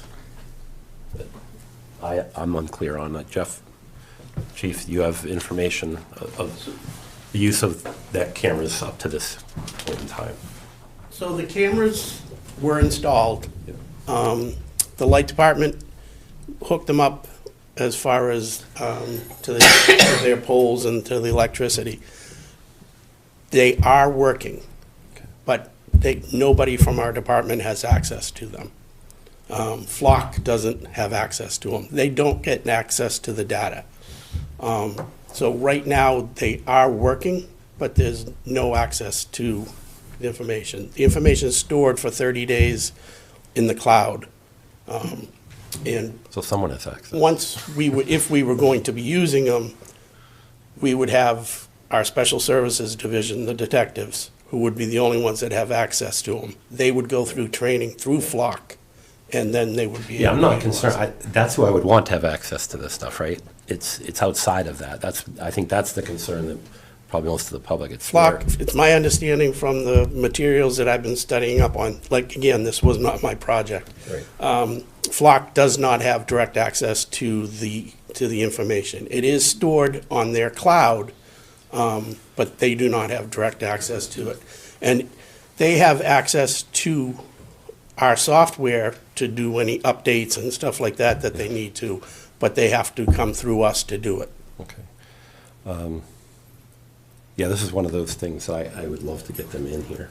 Yeah, they would be willing to come in. Yeah, I think that's probably something that we're going to need to, before we can make an educated decision on what protective of private data. Right. And like I said, I provided you with a policy in your packet and Yep. stuff. Yep. And I know town council reviewed it and made Yep. some Yeah, changes. quite, yeah. I haven't had a chance to make the changes in the policy yet, but I did review it. I don't have any problems with any of the changes.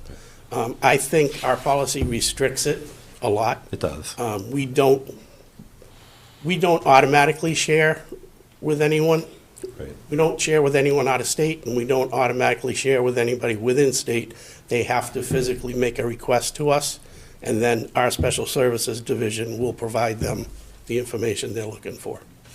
And that's kind of the, if we go that way, I think that's something that this board would be very interested in when there is a request, right? I mean, that's the kind of the mechanism that we've got to put into a policy, because that's important information, what it's being used for and how. Right. Every request, even from our department, will have to have a specific reason for requesting and doing a search. Yeah. We had a B&E to our house 2 weeks ago. We have information on a possible suspect. We could utilize this to see if they were in town and put them within, because they wouldn't have a reason to be in town otherwise. Yeah. This particular suspect. Understood. But we aren't using it right now, so. Mr. Chair, some questions. This is for, I guess, Emily and Chief Patterson as well. You mentioned that the defunding clause applies to public funds. My understanding is that there might be one camera that was going to be privately funded. There is the point. Yeah. Requested and put up a camera themselves. Okay. And so has that transaction taken place? Have they paid for it? I am not sure. Okay. And Emily, I guess we need to understand what we can, if we have it anyway out of the contract, if it's not a publicly funded camera. And this was in light of the burning of the Tesla chargers. I think That was part of it. Part of the discussion. There's also been several other incidents up there. It was a big Yeah, we're in a catalyst. tough Littleton where it sits. Just so I understand that correctly. Oh, go ahead, I'm sorry, go ahead. No, that's okay, and I just had one more point, is that we can add, in section C, the data detection browsing audits, there's a very easy place to add some oversight where it says the audit shall be documented in the form of an internal department memorandum to the chief of police, which will be forwarded to the select board. And we can include that in our packets as And it would be appropriate, and also a make sure change. everybody also has I access would to it. recommend making a change to that, where it says I believe it's annually. Mhm. I would probably do it either semi-annually, twice a year or quarterly. Yeah, that's great. Okay, thank The you. deputy chief at that time will be responsible for doing that. Thank you. So a point of clarification on that, in my research, I did find that any private citizen could actually go buy flock cameras and subscribe to them, so HOAs use them occasionally. So for this camera that's in the point, is that part of LPD's contract, or is that a separate contract? That is, my understanding is that's them on their own. Okay. We would have the access to it. So they would give They don't want access the, they, to LPD. yeah, we would have the Yeah, access. they don't want to monitor it, they want our dispatch and police to monitor it at our Yeah, station. our so it's Special closer. Services Division Understood. would have Okay. access to it. Thank you for that. So with that in mind, we need a policy whether or not we have cameras or not then, right? Because we would have a policy for what the police is doing, what the police would use. The data for, the points camera for. Would that not be a policy of the private owner? Just like we are creating a policy for our cameras and dictating who can access them and Well, when, wouldn't they own their own policy as Not far if as? they're, but it's our staff that they're putting the policy on. Yeah, I think that was an agreement at the time of the understanding was that he would have, our station would monitor those cameras. There's some guardrails, I think, if it was And a again, private. It we is a don't private. monitor those cameras, so I want to watch the wording. Sure. Those cameras, we're just going to be accessing the When you data. need- if on something a need- happens. On a need-to basis. Those cameras aren't monitored or watched or anything like that. Okay. The And are those flock cameras, or are those actually, because those, like I said, there's no video on a flock camera. Yeah, no video, it's just picture of the license plate. Okay. They're license plate readers with a picture. And then the description of the car, they get the information from the registration of the vehicle and stuff like Yeah, that. yeah. And that's the data we get. Yep, okay. And it's kept encrypted on the cloud.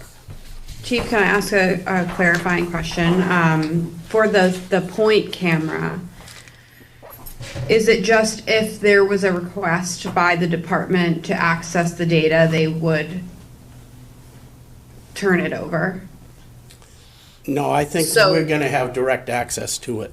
You are, okay, so it's not like somebody's Ring camera where if something happens, you can request the footage and they will provide it to you, like, if they want to. The department has like a right of access to this. It's my understanding that Flock will have us have the right of access, as you stated. Okay, okay. So it's not like a Boston Marathon bombing situation where No. voluntarily all of those businesses gave access to their camera. Yeah, like I said, and you explained, it's a picture of the license plate. It's not a picture inside the car or anything like that, or who's driving. We have to do the legwork to determine who was driving. Alls we have is placing the registered vehicle at that location at that time. So on the point camera, can Sam Park request data from you? Or you will only do it on? That's gonna have to be a policy that we work out together. My understanding, he was turning over everything to us, for us to handle and do. Once it was They wanted no once it was part built, of, part of getting the information or doing any of that. It's simply for investigations that are coming out of there. It was just a matter of like if, like, for the public cameras, we said only, other departments could access. Now there's a private camera that falls out, that also has to have a policy, but who has access to that data, right? Yeah, it's gonna be an That's something we can definitely clarify. I have not spoken to Sam Park myself, again, but I intend to. Is the camera up?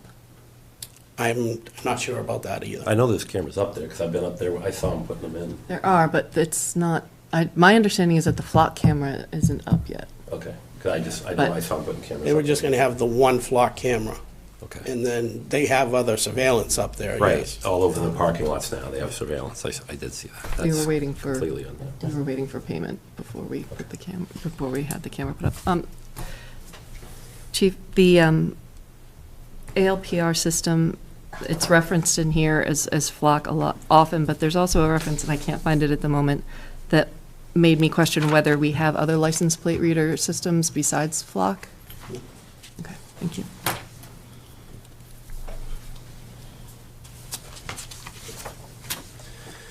Right, any other questions of town council? I don't want to hold her up too long. Ching, ching, ching, ching, ching. Longer. Rita's running.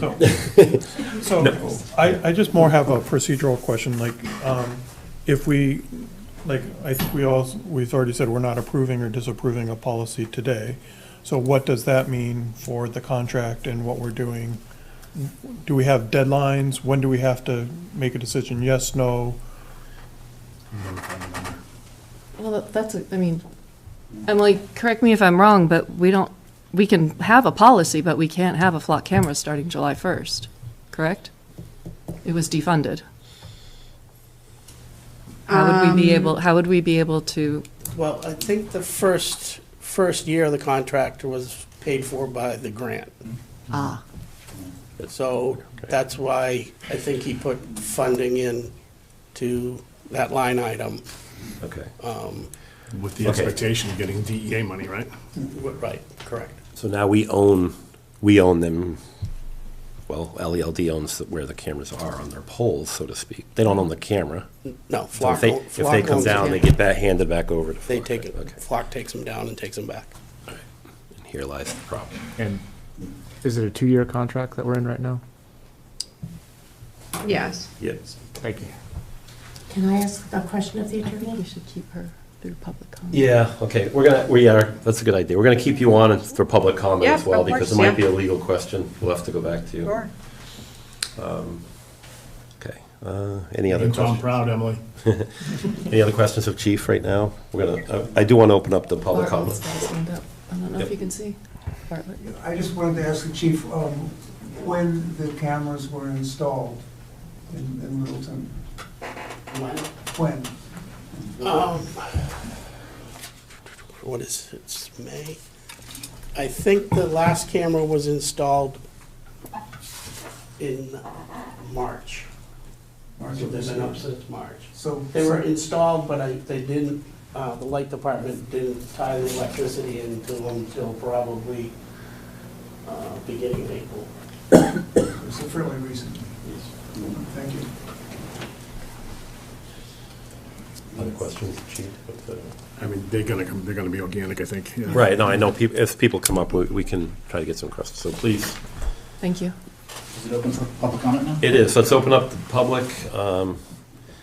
You know, I know everybody's has some passion in this discussion, so if somebody says the exact same thing you said, you know, and you're trying to get the information to us, obviously, we're gonna be the ones that are gonna be Gary's already over time. making a decision.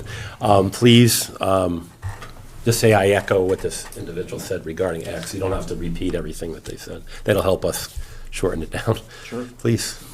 Greg Stovic, 66 Foster.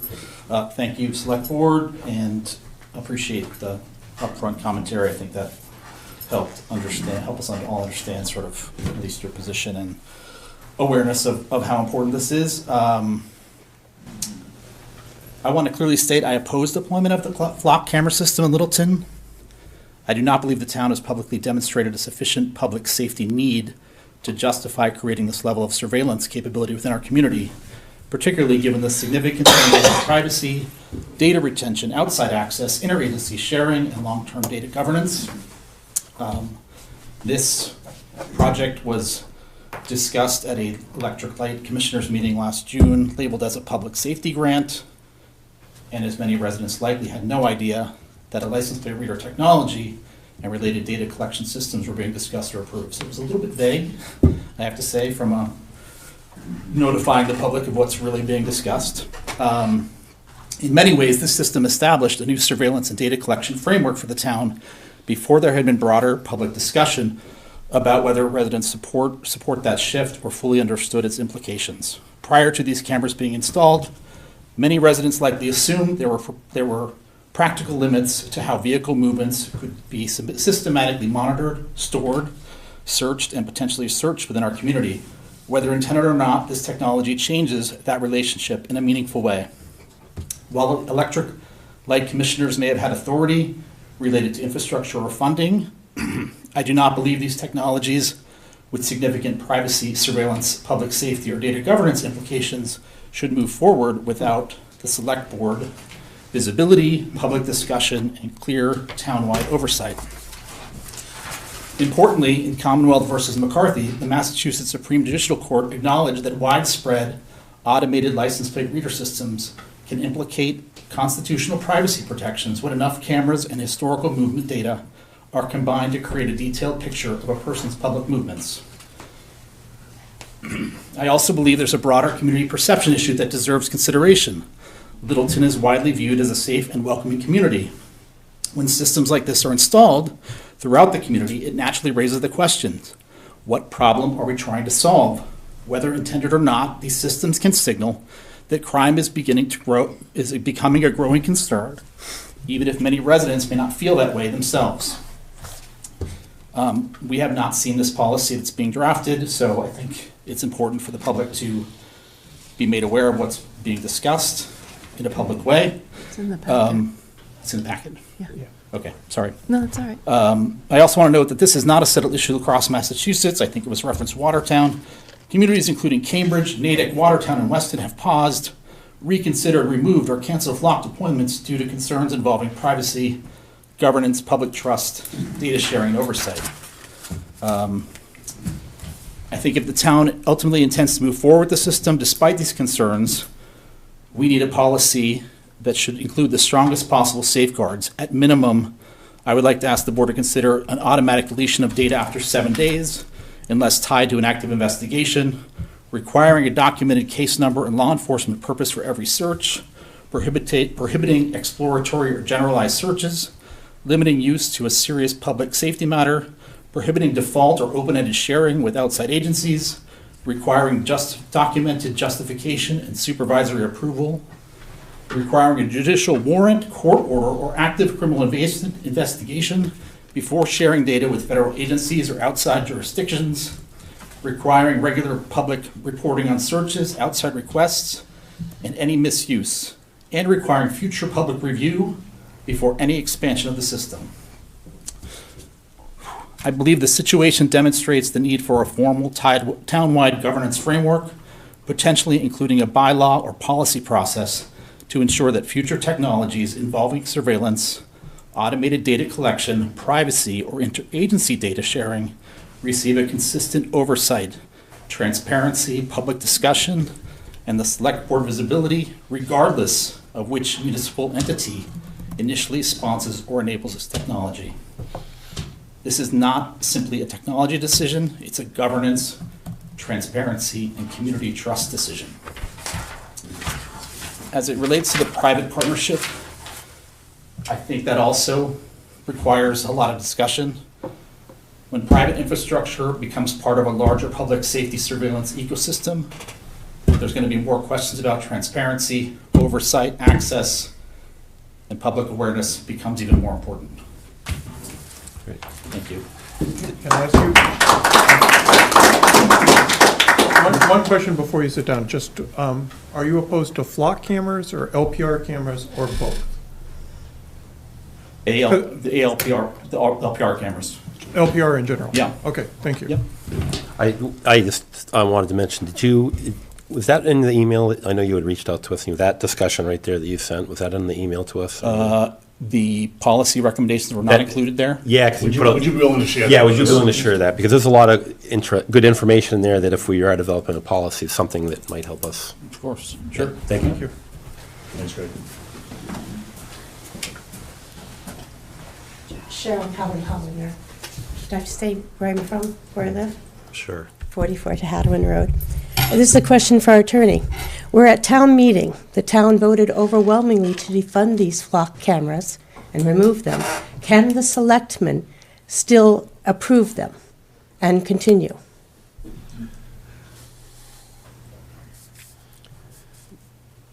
Yes, And why is that? because it's up to the police department, and at that point, it's just a budgetary, like a discretionary budget, decision. So if there is no money in the budget for this, then I think we can get out of it under that non-appropriation clause. And this is something I can confirm. I will confirm, especially with Tom when he gets back. But it is my understanding that despite the vote at town meeting, if there is money in the budget for this, the town can go forward with this contract. Even if the town voted not to fund it? Again, that's my understanding. I will definitely confirm. Okay. But from the research I had done and the terms of the contract, I believe so. So I think what town meeting voted to reduce the police department expense line by 17.5 with the intent of not funding the flock cameras. But all you can actually vote at town meeting is to reduce the budget line. You don't get to say what that budget line necessarily goes to. The select board has to take the recommendation or temperature of town meeting and react according to that. But town meeting doesn't actually get to decide which individual things the expenses go to. There's not a line item in the budget that said flock cameras that town meeting voted on. There's a line that said expenses. I see. We can take the intent. We can. Oh, yes, personally because take we the intent. asked exactly what the cost of those flock cameras was. And we voted to reduce the budget by exactly that amount. Right. And it's pretty clear what the intent of the town meeting was. So it was a small town meeting, but pretty clear overwhelmingly what it was. And I would gently remind all of you, you all do yeoman's work. And I admire all of you for doing it. Kyle, you're new, but I know you must know what you put yourself in for. I'm here for all of it. I would point out exactly how close the last election was. If I hadn't dragged my 4 members of my family down to vote, you'd have a different board sitting up here right at the moment. And so if the information from these cameras, maybe it's not allowed in our town, but the information from these cameras has been sold to private parties and contractors before. The one on Newtown Road that I drive by every time I go to Idlewild could probably accurately predict better than I can exactly when I'll go to Idlewild and how long I'll spend there. And companies like Idlewild can buy that information and use it. And that's what flock cameras have been used for before. And that's a problem. And I really resent that kind of invasion of my privacy. And if you guys don't get rid of them, I'm going to campaign against every single one of you, no matter how much I love you, come election time next time. Because I think they are a terrible invasion of privacy. And yeah, they're just a license plate reader. Not really. They take a picture and they take a date stamp and a time stamp, and the picture is not just of the little license plate. The picture's of the car. And yes, it frequently shows how many people are in it, and frequently shows, you know, who's driving and that kind of information. Maybe that's not its sole intent, but it gives that kind of information. And I love our police force. I admire our police force. I think our police force does a great job. But it is the nature of policemen to want to protect us and to gather all the information they can to protect us. And that's what makes them good policemen. It is our job to limit that and keep our freedoms appropriate and keep our privacy appropriate. I mean, if the police, imagine the level of security the police could give us if every house had one of these in front of it. And they could predict exactly what was going on. They knew everything there was going on in the neighborhood. We'd be so protected. Wouldn't that be awful? Point taken, Cheryl. Okay. Thank you. I feel really strongly about Oh, we this. can tell. I'll ask you the same question. You're opposed to the license plate reading or Flock? Because I view those as two separate Flock things. was right up on the... Flock is this outside company in the cloud that we don't control the data. If we had a license plate reading camera that was fed into the police department's computer system, that we had complete control of who had access to it, and you knew for sure that only our police department could access it, right? A closed circuit type A system. closed circuit Like type we have thing. around the schools. Right.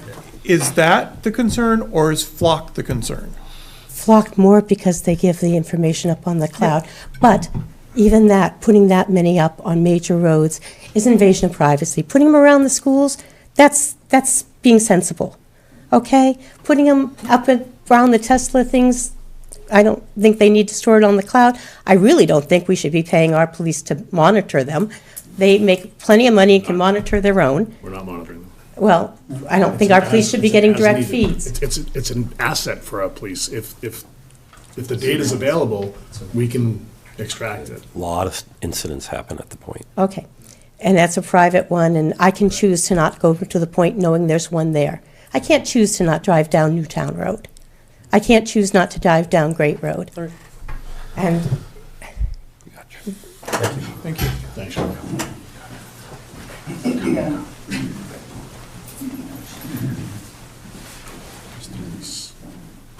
Bill Reese, 2A Matthew Drive. Large centralized databases are a gold mine, and they are often misused. We see that at the federal level almost every week now, whether it's Social Security data, Medicare data, immigration, naturalization databases, and IRS databases. If the data's there, it's going to be very tempting for anybody to misuse it. And to think that we actually have control over it, I think is very wishful thinking. The cameras were installed without public input and without selectmen approval, or perhaps even knowledge. I can't think of any reason why the selectmen could not today direct that the cameras be unplugged, regardless of any contracts, grants, or whatever. If you can direct that those cameras be unplugged until you develop a policy, I'm asking you to do that. So, this is something that I actually talked with the chief about, if I can. So, the difference between hooked up, on, is there an on-off switch? It would have to be disconnected. They would have to be totally disconnected. They're either scanning or not connected to electricity. Okay, thank you. Take over the lens. Just take them down. He does. You just take them down, period. I like the idea of putting them in the cannon. Firing it up July 4th. We have the special rules for projectiles. All right. Hi again. Amy Tarla Lewis at Omega Way. And so I really wanted to reiterate Greg Stahovic's point about creating a bylaw, because a big reason why this has happened is because there is a structural gap between the Littleton Light and Water Department, because they function kind of on their own silo, on their own island, separate from the select board. And we need to create a bylaw to close that gap. I'm also very concerned that Littleton White and Water Department is writing a grant to the Department of Justice.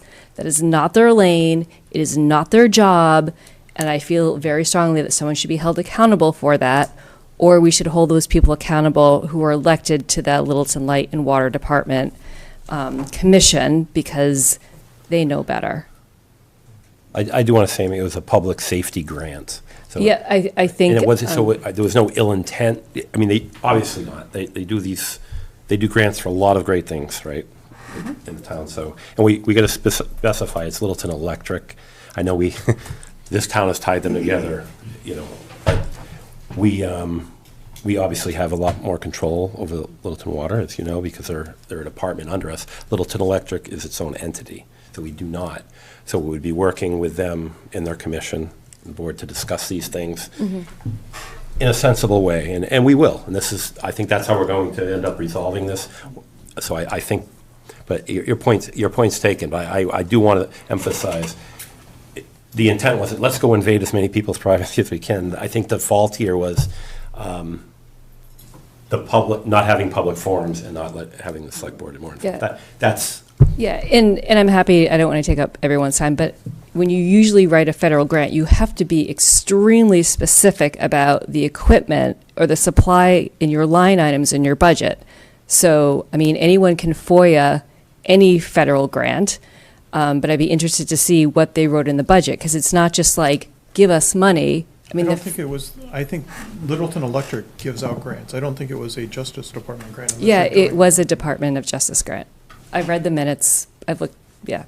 Okay. I've looked at FOIA documents that have come in, including emails from Nick Lawyer. Yeah. Who seems to deny it was the Water Department. I don't know what he's talking about. And so another concern I have about these cameras is, like, features can be turned on and off. So there needs to be public communication about that. There is a gopher mode which can be turned on, which will basically zoom in and zoom out on people's faces, which is a concern for me. And again, I don't want to go over other people's point, but I am also concerned about predictive policing and how that is also used in our town. I'm also concerned that we have a private owner who's paying for basically using a public entity to do, like, security work for them. I know, no. My understanding, Chief, correct me if I'm wrong, was that because the point is such a flashpoint for incidents, that this was viewed as something that would be beneficial to the town to be able to have that visibility into what's happening at the point. Sam Park agreed and said he would pay for the camera, and the police department said, okay, if you'll pay for the camera, when stuff happens at the point, now we'll have access to be able to see what happened and try to figure out who did it. Yeah, no, I understand. I mean, I'm not dismissing the fact that technology is yet a curse and a benefit, and that technology can be used for public safety. I get that. But where is it crossing over across our Fourth Amendment. And, you know, there was a Supreme Court case that was heard maybe 2 weeks ago about tracking with cell phone data. And so you have that going on, you have like cameras going on. I mean, there's so much happening in this space, and I truly just don't feel like the town has the expertise to really like understand the depth and the breadth of it. I mean, these AI companies, you know, like Flock and Palantir, I mean, they are like shoving so much money into CPACs to crush any candidate on either side who tries to put regulation and laws in either a state level or at a national level. Like, there's a very concerted effort for let this be like the wild, wild west, because their technology and entrepreneurship and innovation will always lead. Policy always follows. And they are taking advantage of it. And I guess another question I have is like, whose idea was this to buy the Flock cameras? I'm really curious to know if it was internally at Littleton at a staff level, at a board level, or is Flock using what I suspect is like predatory sales practices where they understand that there's a gap between some of these municipal light and water departments in the town, like select board and town governance, and they're just kind of like sneaking their way in and convincing these people who, I mean, who don't have any understanding at all about this technology and its rapid development, to get sales. I mean, if you think if there was a Flock camera in every single town in America, times 5 or more, I mean, that is like billions and billions of dollars. I mean, this is insane. Mr. Chair, if I may? Yeah, please. So, Amy, you correctly identified that an issue in terms of lack of visibility when departments seek outside funding. And I think a bylaw, you know, looking into that makes sense to me. I just wanted to let you know that for the time being, over the past year, I've worked with the town administrator's office on this. They've developed a database, and so now it's practice for the town department to enter any grants that they're seeking into this database. One of the things that I talked with Jim about last week, seems like a year ago, was that those reports would be part of our meetings, going over, you know, what's new in the database. It's a way for us to keep tabs on it. Like I said earlier, let's hope that the House bill addresses some of these concerns that we have, if they fast track it like they're supposed to be doing. Yeah, Jared Elpiori, New Estate Road. There are plenty of automatic license plate readers go down any toll road. Yeah. There are plenty of surveillance cameras on private property. I think the big issue here isn't just the fact that you're capturing license plate data. It's, what do you do with it? I think the big fear is that the police department can punch in a number somewhere, and every time the reader sees that number, bang, a light goes on at the police station. That's the kind of tracking people fear. If the data is carefully protected and the police have to go back and search it after the fact as a historical record, that's much less intrusive and can be very beneficial to law enforcement. But I think the key thing is people don't know, people sure don't trust. And as people point out, there's so many ways Big Brother can track you, be it your cell phone, be it the telematics in your car, that this is just one more, you know, intrusion. I really hope that the select board can get some honest answers, and I'd like to try and look it up myself. I don't know if you can get a straight answer from the company itself, but we definitely need to protect it while at the same time not hamstring law enforcement. Thank you, Jerry. I was going to make a wisecrack about getting the Flock out of here, but I won't.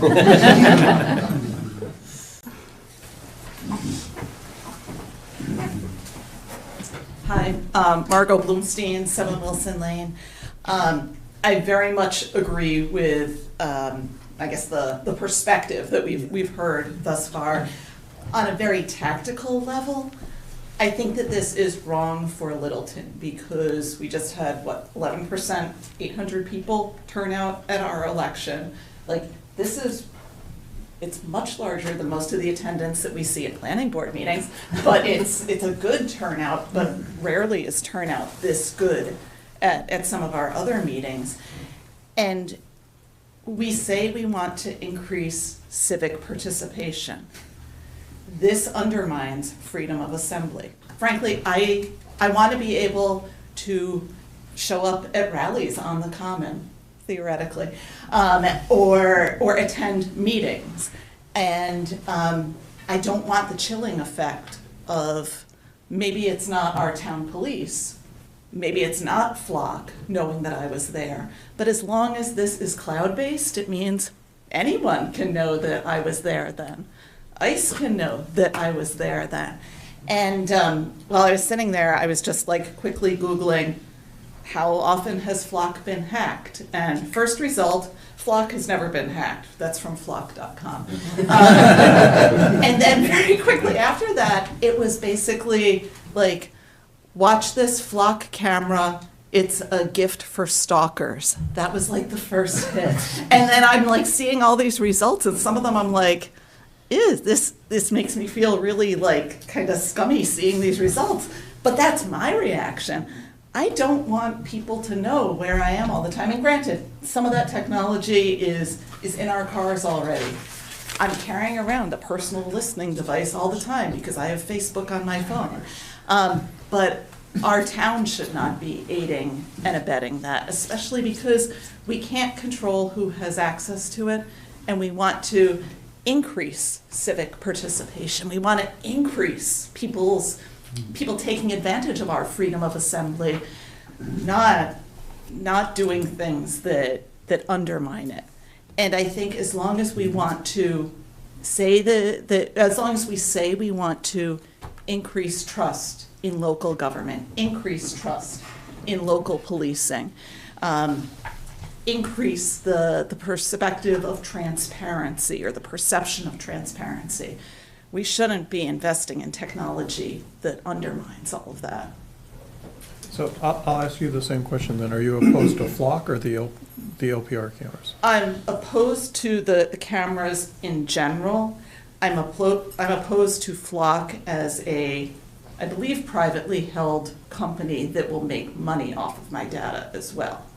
That seems, the latter seems scummy. I don't want to fund that. The former seems fascist. I don't like scumminess or fascism. Thank you.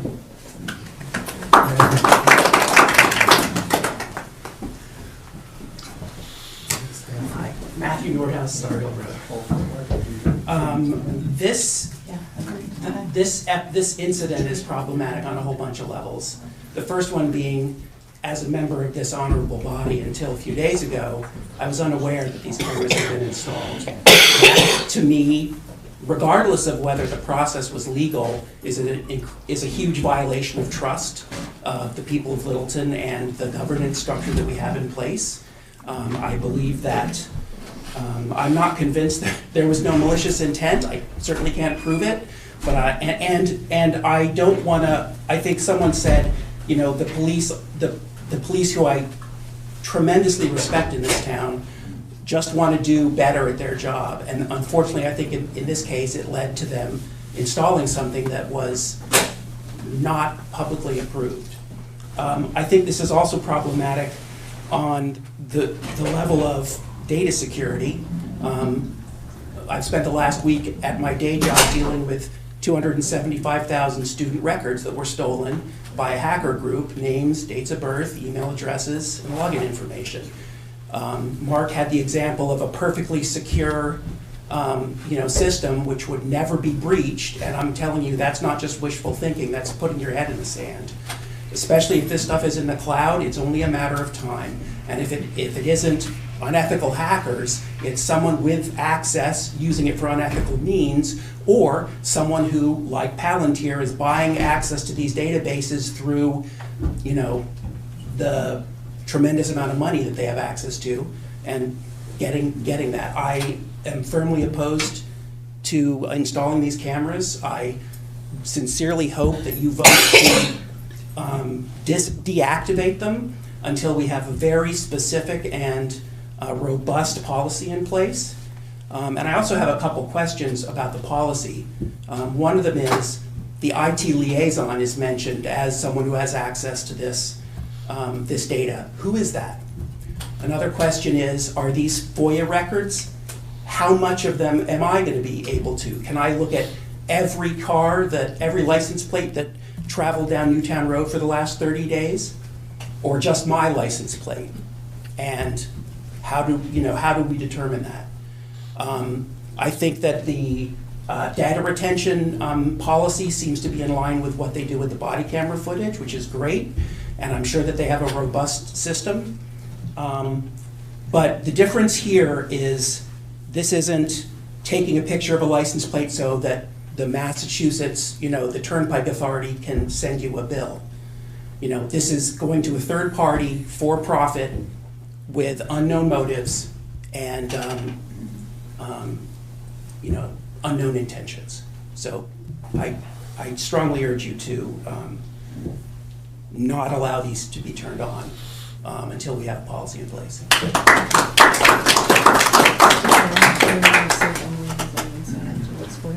Yeah, I just wanted to ask the town council, Emily, do you have any answers on the FOIA ability of this type of data? Without actually viewing the records, like a lot of the time we make these decisions on a case-by-case basis, and a lot of it does come down to what the town wants to do. I think there's a strong argument that these records would be withheld under the privacy exemption. I cannot imagine that these would be public records subject to release. Again, that's not ultimately my determination. Ultimately, that's up to the supervisor of records. But I think there are several arguments we could make. A lot of this is going to be, the purpose of this is for police investigation. A lot of these are going to be subject to the investigatory exemption. I think there's a strong chance that these would not be public record under one or more exemptions. Thank you. Thank you. Hi. Hydron Ryan, 544 Newtown Road. I did a little bit of Googling, I guess, about the flock situation. One of the things that came up certainly was the experience of other towns in Massachusetts. The first thing that came up was, as you mentioned, that currently Massachusetts does not have a robust privacy policy. They're working on it, but we're not there yet. My understanding of the flock situation particularly is that there is, as far as who has access to the data, my understanding is that they have turned off automatic sharing, which was at one time in place. However, the terms of the contract, the standard contract, are that Flock may decide to share information with other parties. The city of Boston apparently has rewritten their contract to eliminate that provision. And so that is something that I think is something that should be looked at if there's anything that goes forward. I'm completely opposed to it going forward, but just as a matter of, something else to think about. And the other thing is that Flock does in fact actively solicit contracts. They have an aggressive outreach, is my understanding, and a marketing campaign. And I would like to see it not be possible for members of, I guess, the town or town employees, including the police department, to benefit from any raffles or prizes or anything else that would be handed out for signing a contract. So other than that, everything else has been pretty much covered by previous speakers. It's sort of like the laws, the rules that govern pharma reps and healthcare providers. creating some distant. Yeah, yeah. Can't benefit. Yeah, so there's no benefit to, pushing the town to go. Don't we already have that? Yeah. Yeah, we have that. There's general provisions that we Yeah. can't take more than $50. Yep. Anything worth more than $50 is problematic. But probably the stress squeeze balls get. Dominic Ryan, also 544 Newtown Road. So I agree very strongly with so much of what's been said. I want particularly to draw attention to this notion of trust that's been mentioned. I think had this been announced as a topic for discussion prior to the town meeting, there may have been a lot more people at this town meeting. And so the extent of displeasure expressed at that is probably an understatement of how much of the town would feel in the event of a discussion. The point of that is, as has been said many times, once trust is broken, it takes an awful lot to regain it. This is a moment where there's been some element of breach of trust, potentially. And so the town, I think, needs to respond. And I'm glad you acknowledged that this was a surprise to you. I think that's a very important statement, and so I appreciate that. I think where this becomes really critical is that I think it also goes far beyond policy. Yes, you may have to start with a policy, but this needs to be something that withstands any changes in board and membership. This needs to become a bylaw in the town. It needs to be aligned with what's emerging from the state. As you pointed out, there's things that are coming out. And to the extent that it may be possible to go beyond what the state law says, because there may be constraints on what can be done there. But this, the town, I think, is speaking very loudly that this needs to be handled. Now, on the other side of that, I'm not opposed to having tools for law enforcement. I don't think we want to be overreactive in this. As long as the data is well protected, subject to the various concerns that we've heard about, because how well can any data be protected? So there's ambiguity there. But I think we also have to acknowledge that these tools are going to be coming online one way or the other over time. And that the other question that was raised is, what is the need in Littleton for this heightened awareness? Is there a problem that's being solved by this or not? So these are complicated issues, but I think it all comes down to the board and the town creating this trust amongst the population, and I think there's some repair work that may need to be done on that front. Thank you. Thank you. Thank you.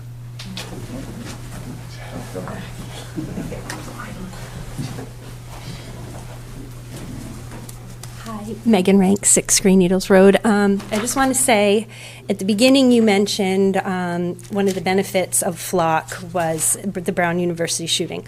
I have a son who was at Brown University, and I appreciate that the killer was caught, but what I don't appreciate is that sometimes these become reasons to expand mass surveillance, and that is what happens with Flock cameras, is any kind of mass surveillance system. It expands beyond the kind of feel-good of law enforcement and starts to become a little bit more insidious. And so I think we need to have real strong recognition of the fact that the information that's out there is changing so quickly. One of the things that was brought up earlier was that it's not a surveillance camera. Just a couple weeks ago, the CEO of Flock was quoted in Forbes magazine of saying by the fall, police officers, private customers are going to be able to request 15-second live feeds. So there is, all of a sudden it's not just a picture. All of a sudden it's starting to become a surveillance camera, which AI, they said, then could use predictive language to cull through all of that data. And I think we can all imagine, with what we've seen nationally, what kind of predictive questioning might happen when this kind of information is out there. So I think there's a lot of data that's out there. I think it puts our civil liberties at risk, and I just cannot stress how upset I am that this commission of 5 people thought that they had the audacity or thought that they could make a decision for the town with like hardly any questioning. It was a flat presentation, no public input. They didn't have a lot of questions, and it's our information that's being put out there. And I'm very, very disappointed that the commissioners that they did this, especially since we were just on 60 Minutes for a hacking, I'm very disappointed that electronic data, that wasn't, the gravity of that wasn't more strongly considered, in that it just happened so quickly with so little questioning. So I guess I just want to go on the record of saying I'm really disappointed in that commission and those commissioners that did that, and I really urge, I like Amy's idea of a bylaw to kind of cut that gap, because I cannot believe they didn't come to you guys first and that there wasn't public input. So that's all. Thanks. I'll speak, just, I'll kind of reiterate what I said. I have, obviously, I'm not living in a vacuum. I have reached out to and discussed some of the with the commission that it wasn't nefarious. We can sit here and talk about poor judgment, public input, forums like that. This was a grant for public safety, like other grants that they've given to the schools, to different departments. Well, this time it was a police department for a public safety grant. Now, we can sit here and absolutely there'll be some attendance at their other meetings. I'll probably be working with their chair as well. We'll have discussions, and so we can figure out where to go from here. And if the decision's made to put a pause, whatever it has to happen to discount until we can get our arms around this, then so be it. We'll get to some agreement. But that's, at the end of the day, yes, it's public. I can hear it here today, and some of this is going to come back on that commission. But I do know from speaking with them, they weren't sitting here like, how can we get at the. Right. Are they even qualified to speak to public safety? Yeah, they're not. Out of their lane. So. But it went to the police. Our chief made a decision on how to move this forward, and that is something that we can create in policy. And anything that ever happens like this again, how it has to come through this board and into a public forum. So that's kind of where I think we can go with it. Talking future, this isn't going to be the last of strange automation tools being used to track people. We've got millions of them out there. So I think the state is going to have a lot. What comes out of the state, I think, is going to direct us as a large community on where we go from here, so that every other town isn't creating a separate policy or not. That we have some consistency across the board. But obviously, I appreciate the passion, and I know there's anger among other committees, and I would like to say with Chief back here that the department certainly did not wasn't thinking on behalf of the community as a tool to track you or things. It was all about helping citizenry when there's a problem, not the nefarious side, which we're all discussing today, which is a very important part that we need to discuss. And this board will be doing that with you, and for probably several meetings, planned events going forward. But let's just kind of take this in. We understand the community's, how important it is to you, and whether there is a possibility that this can be paused. And I don't know if that means turning off a switch at the light department or snipping a cord. I don't know what that looks like, but we have to have a discussion with them, and I think that's going to be forthcoming on what we decide to do. So, point of order or question on the grant. Yeah. Was that Littleton Light Department money given to the police department, or was this funding they secured from an outside source? It's an LELD grant that they give out every year to the schools. They put lighting in the They gave a grant helmets. to fund a shed for election There you go. materials last year. So it's just So basically, the light department took our money, our rates, and a little bit of that went to fund the cameras. Amy said it's from the DOJ. It was a grant Yeah, application from the DOJ. Amy said it It's was not. a grant from the DOJ. So I don't I'm not, Amy, you may be correct. That's not my understanding of it, so I want to make sure that if that's the truth, and that's what, we'll get that information. But this is a yearly grant that the Light and Electric Department. The Littleton Light and Water, maybe like a sub-grant, right? Like they get it and then they like spread the money out. Yeah. I don't know. It's just a question. It's a question. It is a question. More to come with them. Let's just keep it on. I have to look forward, right? That's what this board has to do. We're looking forward on where we're going to go from here. And this has been great community outreach on how we're going to go forward with this. So. You're up. Mark Hollinger to Hadawin Road. I'll be brief, but I have 3 points to build on. First, I think this has identified an interesting area of overlap or not, as far as really who controls the infrastructure, who controls the poles, the utility poles. So does, in fact, the select board have authority over those poles, or is it solely electric? So if they wanted to put up political messaging, if they wanted to put up communications equipment, if they wanted to put up other surveillance equipment, my understanding is that in other towns that they do have control over their for-profit utilities. And if we in Littleton don't have control over our friendly, homegrown, quote, town utility, the way that our neighbors do over their commercial utilities, I think that's a serious problem that needs to be addressed.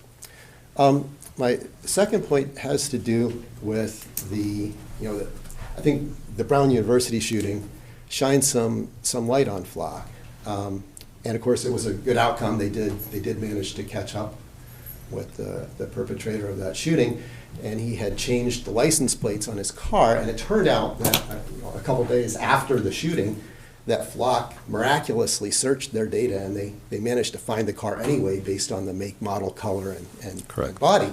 And that was something that they had previously publicly stated they couldn't do. And I think that's interesting, but I just wanted to highlight that because one of the points that you made earlier, Mr. Wilson, was you thought you might have someone come in here from Flock to tell you what they could and couldn't do. I don't want to tell you that the last person you should believe when you're looking at the risks and pitfalls of Flock cameras is a Flock salesperson. So please don't do that. There are, increasingly there are crowdsourced organizations that watch Flock, and you might have someone from that come in and perhaps share information, but don't believe it if it's coming from kind of the Fox's guarding the hen house. That would not be the. And my final point is, it seems like in town we have a lot of task forces that focus on pedestrians, bicycles, energy efficiency, conservation. I think there's an opportunity here. It seems like there's a lot of interest in focusing on this type of technology, and maybe it's not quite right for the electric department. Maybe the select board is kind of busy. Maybe the police department, kind of has a dog in the race. They like to collect all the information. Maybe you kind of need another task force. And I think there's a lot of enthusiasm, a lot of people that would join it. Thank you. Thank you.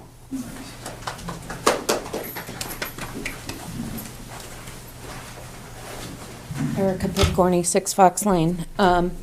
First, I want to address the issue of the funding. I think town meeting made it very clear what we intended to take away from the police budget. Amy, by the way, thank you to Amy for bringing this up. Most of us had no idea that this was happening, which is the biggest problem. But Amy originally had another number. And then the moderator asked, I believe it was the town treasurer, if that was the right number, and she came back and said, no, this is the line item. It was very clear that this was the number we were taking away. So I think we should be able to get out of this contract because of that. That was what we were doing.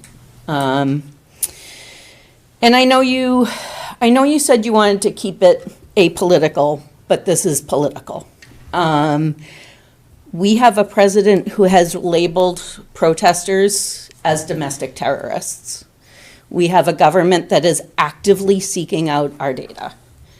And Flock doesn't just read the license plate, it reads bumper stickers.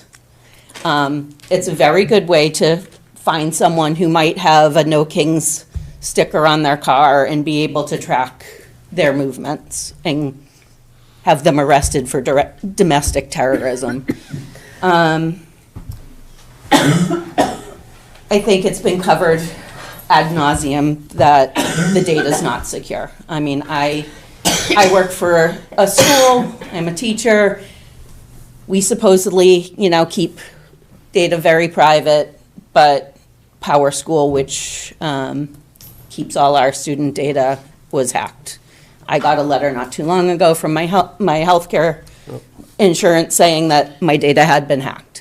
It happens all the time. So if it's out there, it can be hacked, and there are people who are ransoming that information and using it against us. Even the use of it for police means, I have some issues with. Will it be shared with ICE? Will it be shared with Customs and Border Patrol?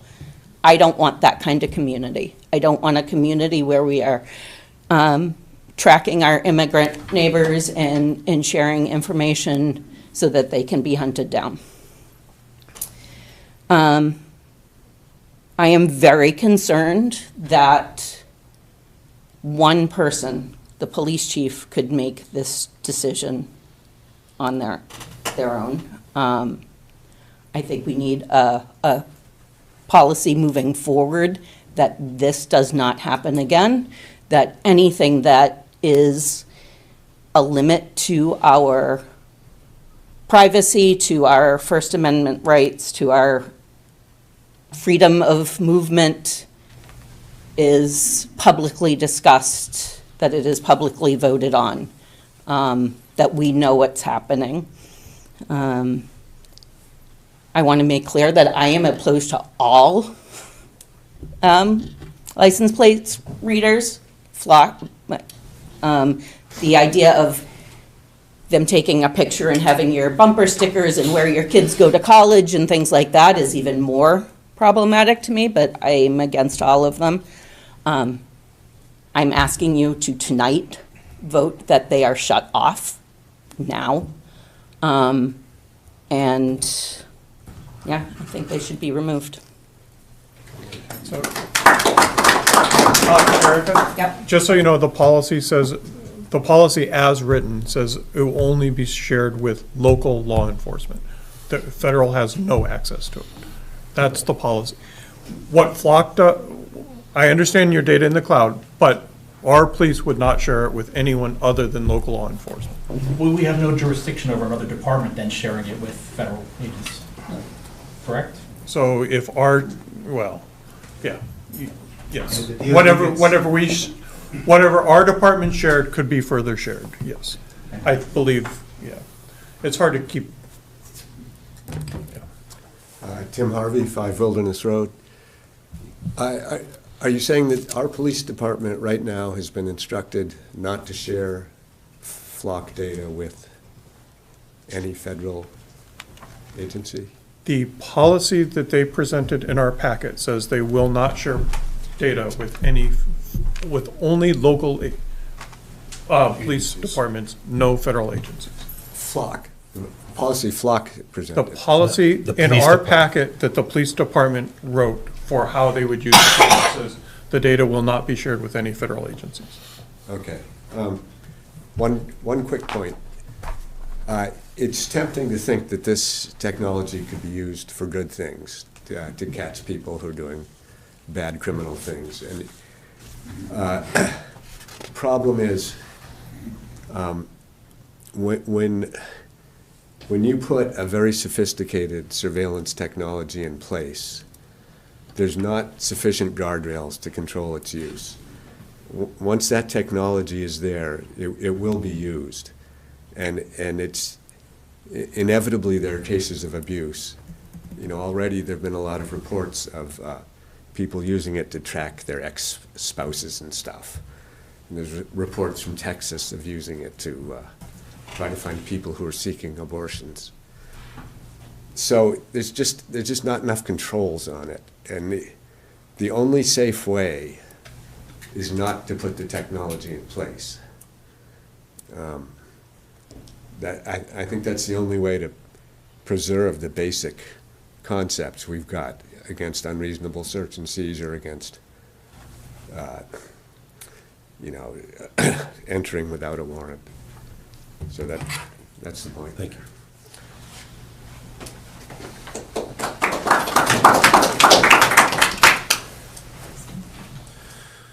Josh Harriman, 8 Brant Lane. I think another thing we should consider is providing a list of where these cameras are, if they are going forward, and so that we know as citizens, if this policy moves forward, where those cameras are, and also that they are stationary and not movable. So Flock does provide them on various ways that you can move them around to other places and even disguise them as radar cameras or whatever. So I think our policy should be put in place that if this goes forward, which I don't think it should, but if it does go forward, that we should not allow mobile cameras to be used at, say, rallies or other gatherings. I understand both sides of the argument here. There are, I think Chair Wilson did a great job going over the pluses and the minuses. I don't. It's hard. It's a hard decision. I understand that, and I agree with a lot of the previous speakers as well. So, I think that given if there were appropriate safeguards, and if the policy is put in place, I would be not necessarily opposed to, as you said, just the camera use if it was our own design or our own data. The fact that it is owned by a third party that we have literally no idea. Like, they could just change their policy and start selling that data. I'm completely and utterly opposed to that. Thank you. Thank you. All right. Well, thank you all for the discussion and the input. A lot of this, probably the board had a lot of the same discussion and concerns, but I think you added a lot of input too that we can't possibly think of everything. And so question is, I guess, where do we go from here? I'm open. I want to open back up to what you think. I think we have a long-term discussion of whether we're going to find a way to create a policy that they can be in Littleton and work. You're never going to get to 100%, but with a high confidence that they're going to be used for how the public would agree, to some extent, to allow them being used. But more importantly to me right now, it's the short term, and whether we want to discuss a pause on this. So I don't even know what our short-term options are. I mean, maybe town council or the chief can weigh in. I mean, what we can, forgetting whether we sign the contract, what happens if we tonight say turn them off, right? Can we pause, say that there will be no data collected by, we know, Chief Patterson said we don't have access to the data, but that doesn't mean Flock isn't recording it. Correct. If they have power. So what if we say there will be no data recorded until any further notice?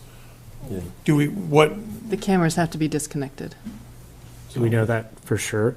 Could we not send a letter to Flock via our council? And They would have to be disconnected from the light department actually energize them. They would just have to go around to each camera and disconnect. So it's probably not basically unplug them. Yeah. Do you know if some of them are solar powered? They're not solar powered, are they? Don't do that. So, Well, some are. They do have solar, excuse me, they do have solar powered ones according to Greg. Maybe not in Littleton, but they. Oh, okay, yeah, no, they do that's have what we're an option, concerned with, yes, Littleton, we but, do not. good. so there's, So legally, can we unplug them now? well, I mean, that's what I was trying to get at, is we. No. They're not our poles. No, but we can make a We can ask. recommendation that Littleton Electric, and I'll go through town council on this, that we can make a recommendation that they unplug them, if you will, or unpower them. Right. Until we can create continue forms on whether we're going to even continue with them or not, or whether we're going to terminate a contract, or whether we can find a way that the public can relatively feel like this is something that we can live with. Since we've got a little bit to work through there, We in need terms of time. who would do it, and, you know, whether they'll say yes, they will or not, I think we also need to just reaffirm that the department does not have permission to access the Flock account. That's already their practice. I think a reaffirmation of that directive is a good thing to do. I think the majority of the room didn't necessarily have that concern, as much concern of our department having access. It's any sharing of data or anyone else that has access to that data or what it could be used for. I don't agree. That's I heard one or two people say, don't want it at all. I was just gonna point out, if they're turned on and powered, Flock can get that data. That's the concern that I have. Even if our police Right. department does it, it's in the cloud. I understand that. If their policy is to sell it to Palantir, they're gonna sell it to Palantir. Unless you had a change of contract, as from what I said, the standard contract says they have access to it, they own it. Yeah. So do we, So the attorney said if we voted to defund it, then the contract could be canceled.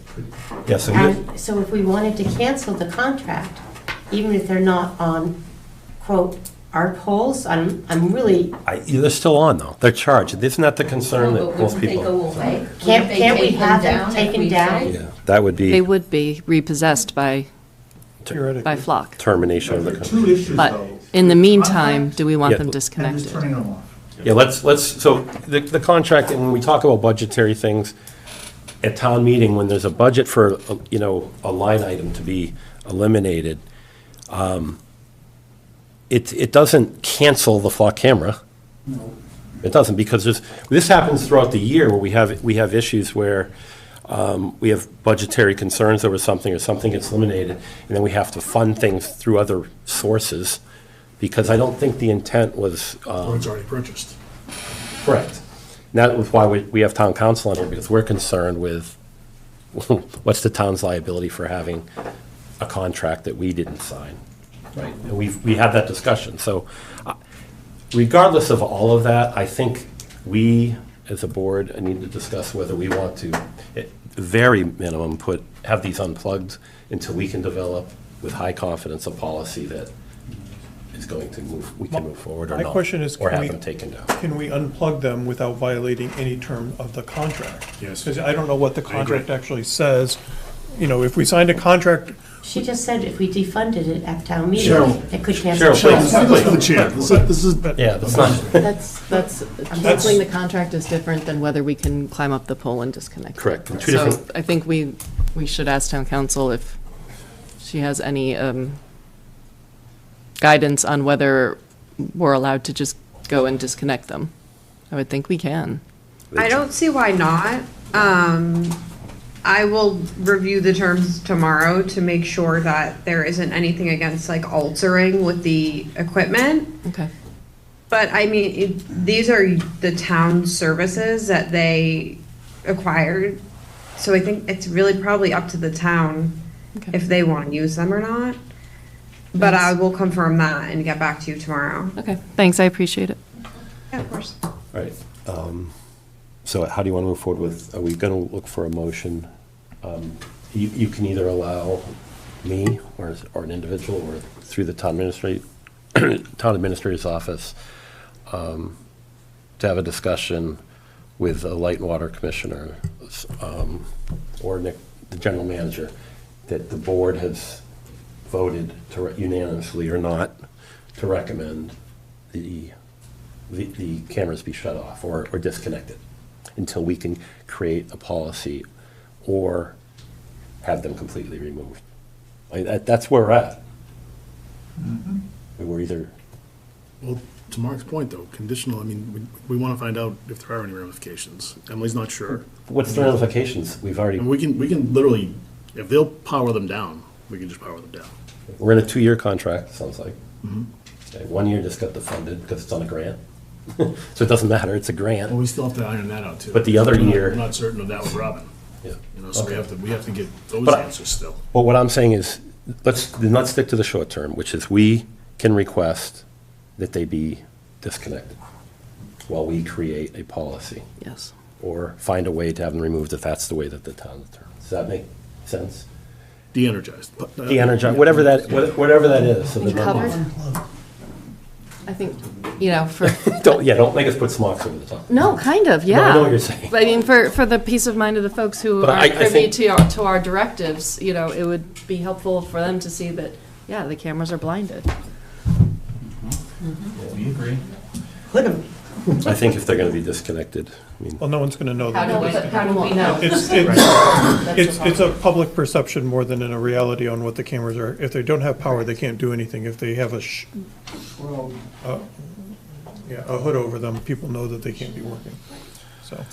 I think we Belt can and just suspenders. I want them depowered, that we can talk about smocks later. No, I really don't. With respect Do you to have, what do you have? Do you have one in your, what are you gonna cover it with? A burlap bag? I mean, what do you want? I have great trust in the Littleton Electric Light Department to be able to figure out a way to cover the camera safely. Point it north.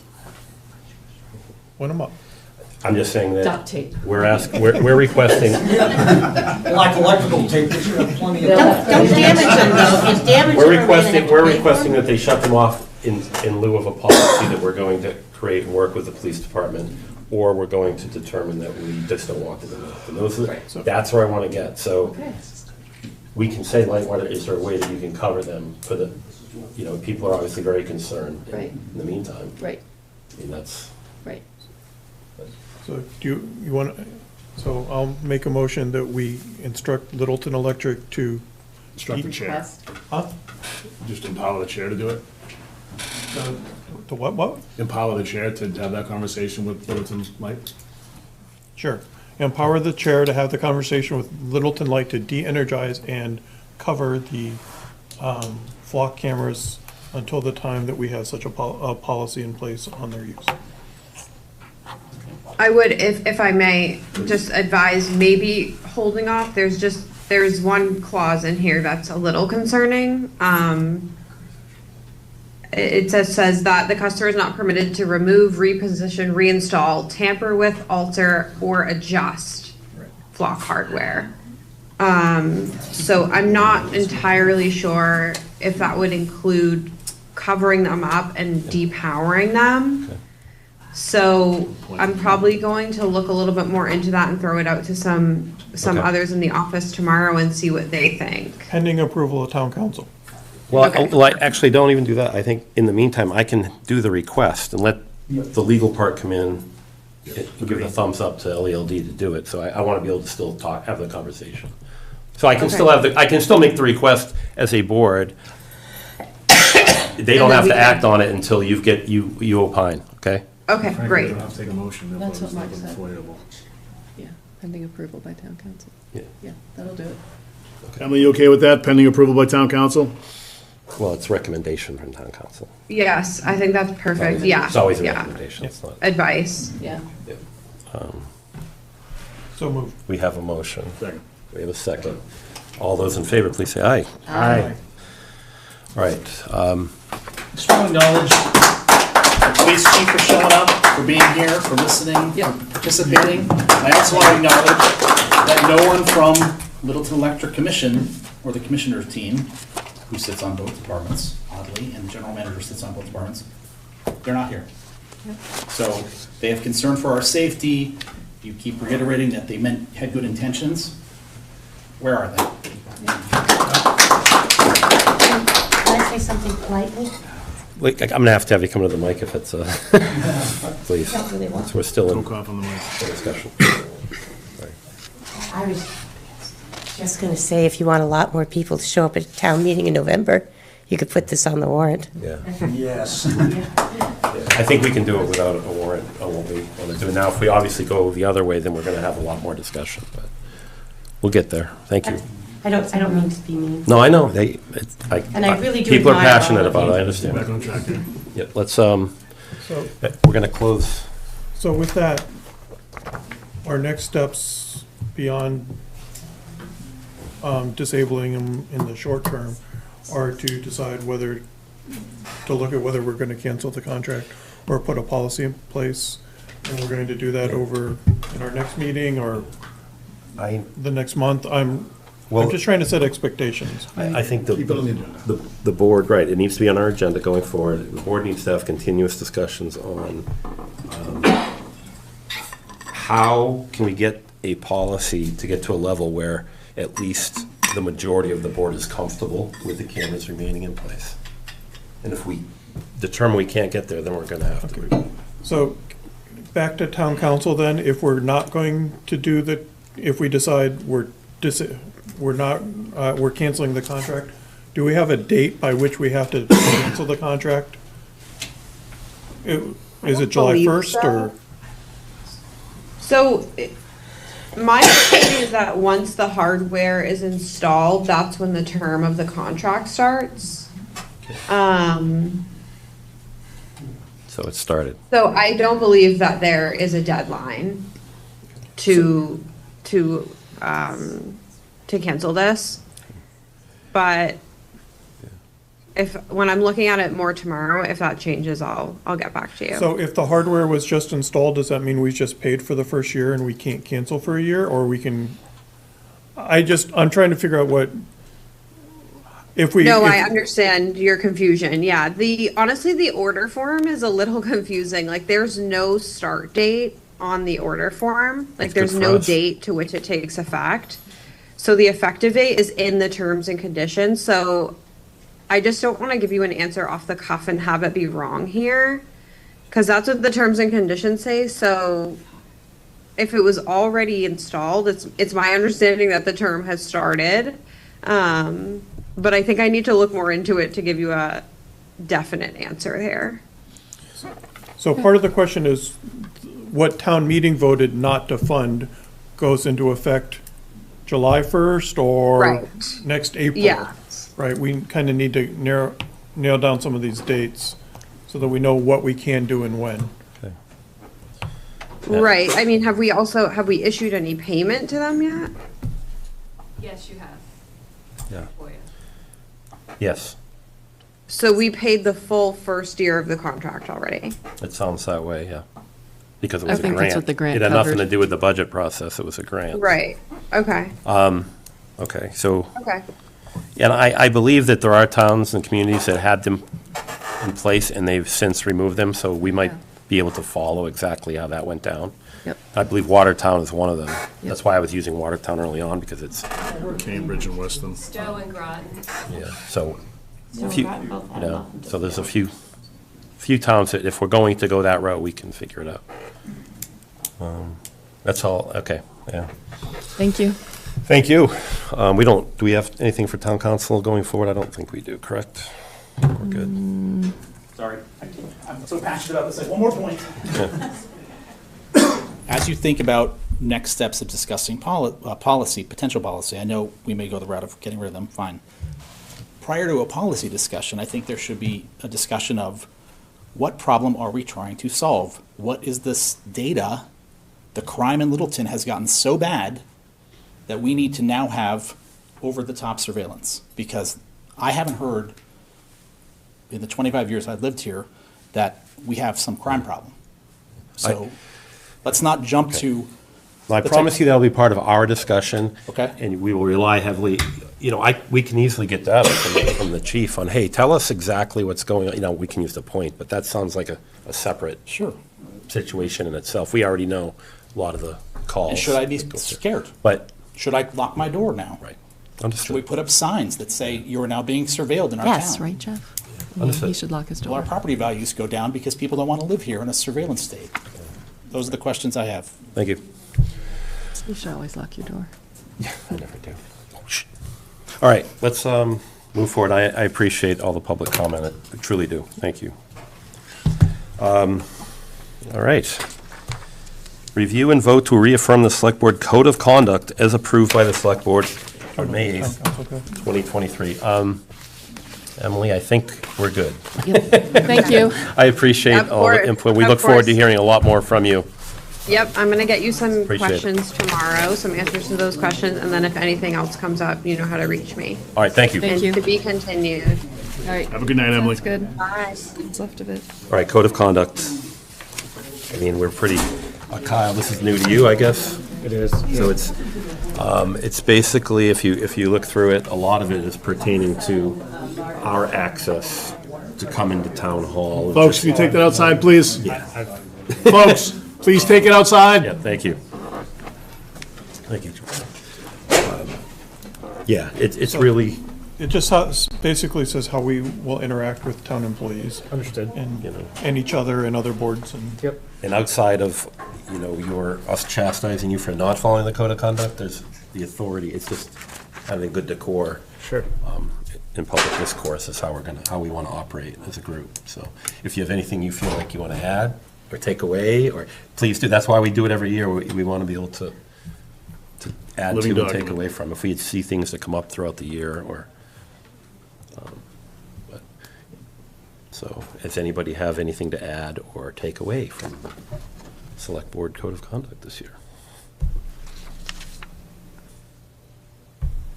You guys reading through it? Yeah. Just so I understand that this is a self-policing code of conduct. It is. Okay. Yeah, I mean, obviously, the will of the voters is the reason why we're here, but this is more of a internal, how we are agreeing as a group to act as a. Accountable to one another. Yeah, accountable to each other. Can't kick you off the board. Recall. And that takes a lot, so. Is this It's more. Is this code of conduct publicly available? It is. Okay. Yeah, it's actually on the. And we've, Good. we share it with other boards, and we recommend that we can't force other boards, other than the Many- boards we appoint, many have. to adopt a code of conduct, but we strongly suggest other elected boards also adopt it.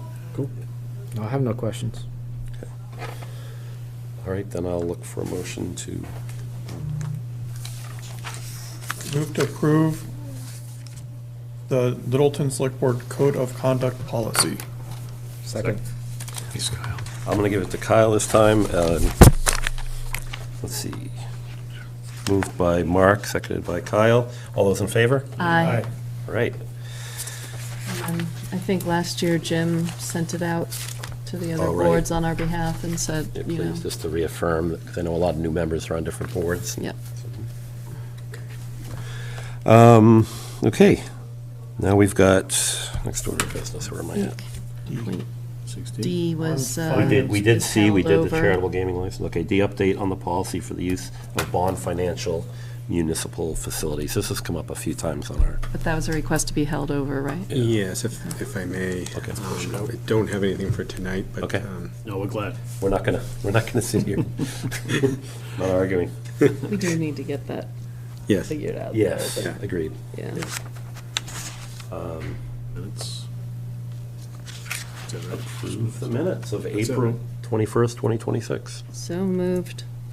There was one small typo that I Mark? noticed. Yeah. Second. Up, too late, Mark. We have a motion and a second, but we're on hold. As amended It said by Mark. wafer when it, the employment agreement with Pinard, it says, Oh, yeah. it says wafer rather than waiver. Included in the packet is the separation agreement wafer of notice of provision, so. Is the pronunciation problem, or are we? So that's the only thing I noticed. Well, that's a good catch. Yeah. All right, we have I'm gonna have a new motion with the amended, Karen moved it. with the amendment. You did? I seconded it. With the amendment? Yes, as amended. Thank you. All those in favor? Aye. Aye. I'll I'm let- actually going to abstain because I wasn't there. You don't have to be. Neither was Kyle, but Yeah, yeah. you don't have to. You don't have to. Yeah, you don't have to be there. Aye. Okay. I won't start the motion to adjourn, so who wants it? Motion to adjourn. Thank you. Moved by Karen, seconded by Chuck. All those in favor? Aye. Thank you for your first meeting. That was a hot one to walk into.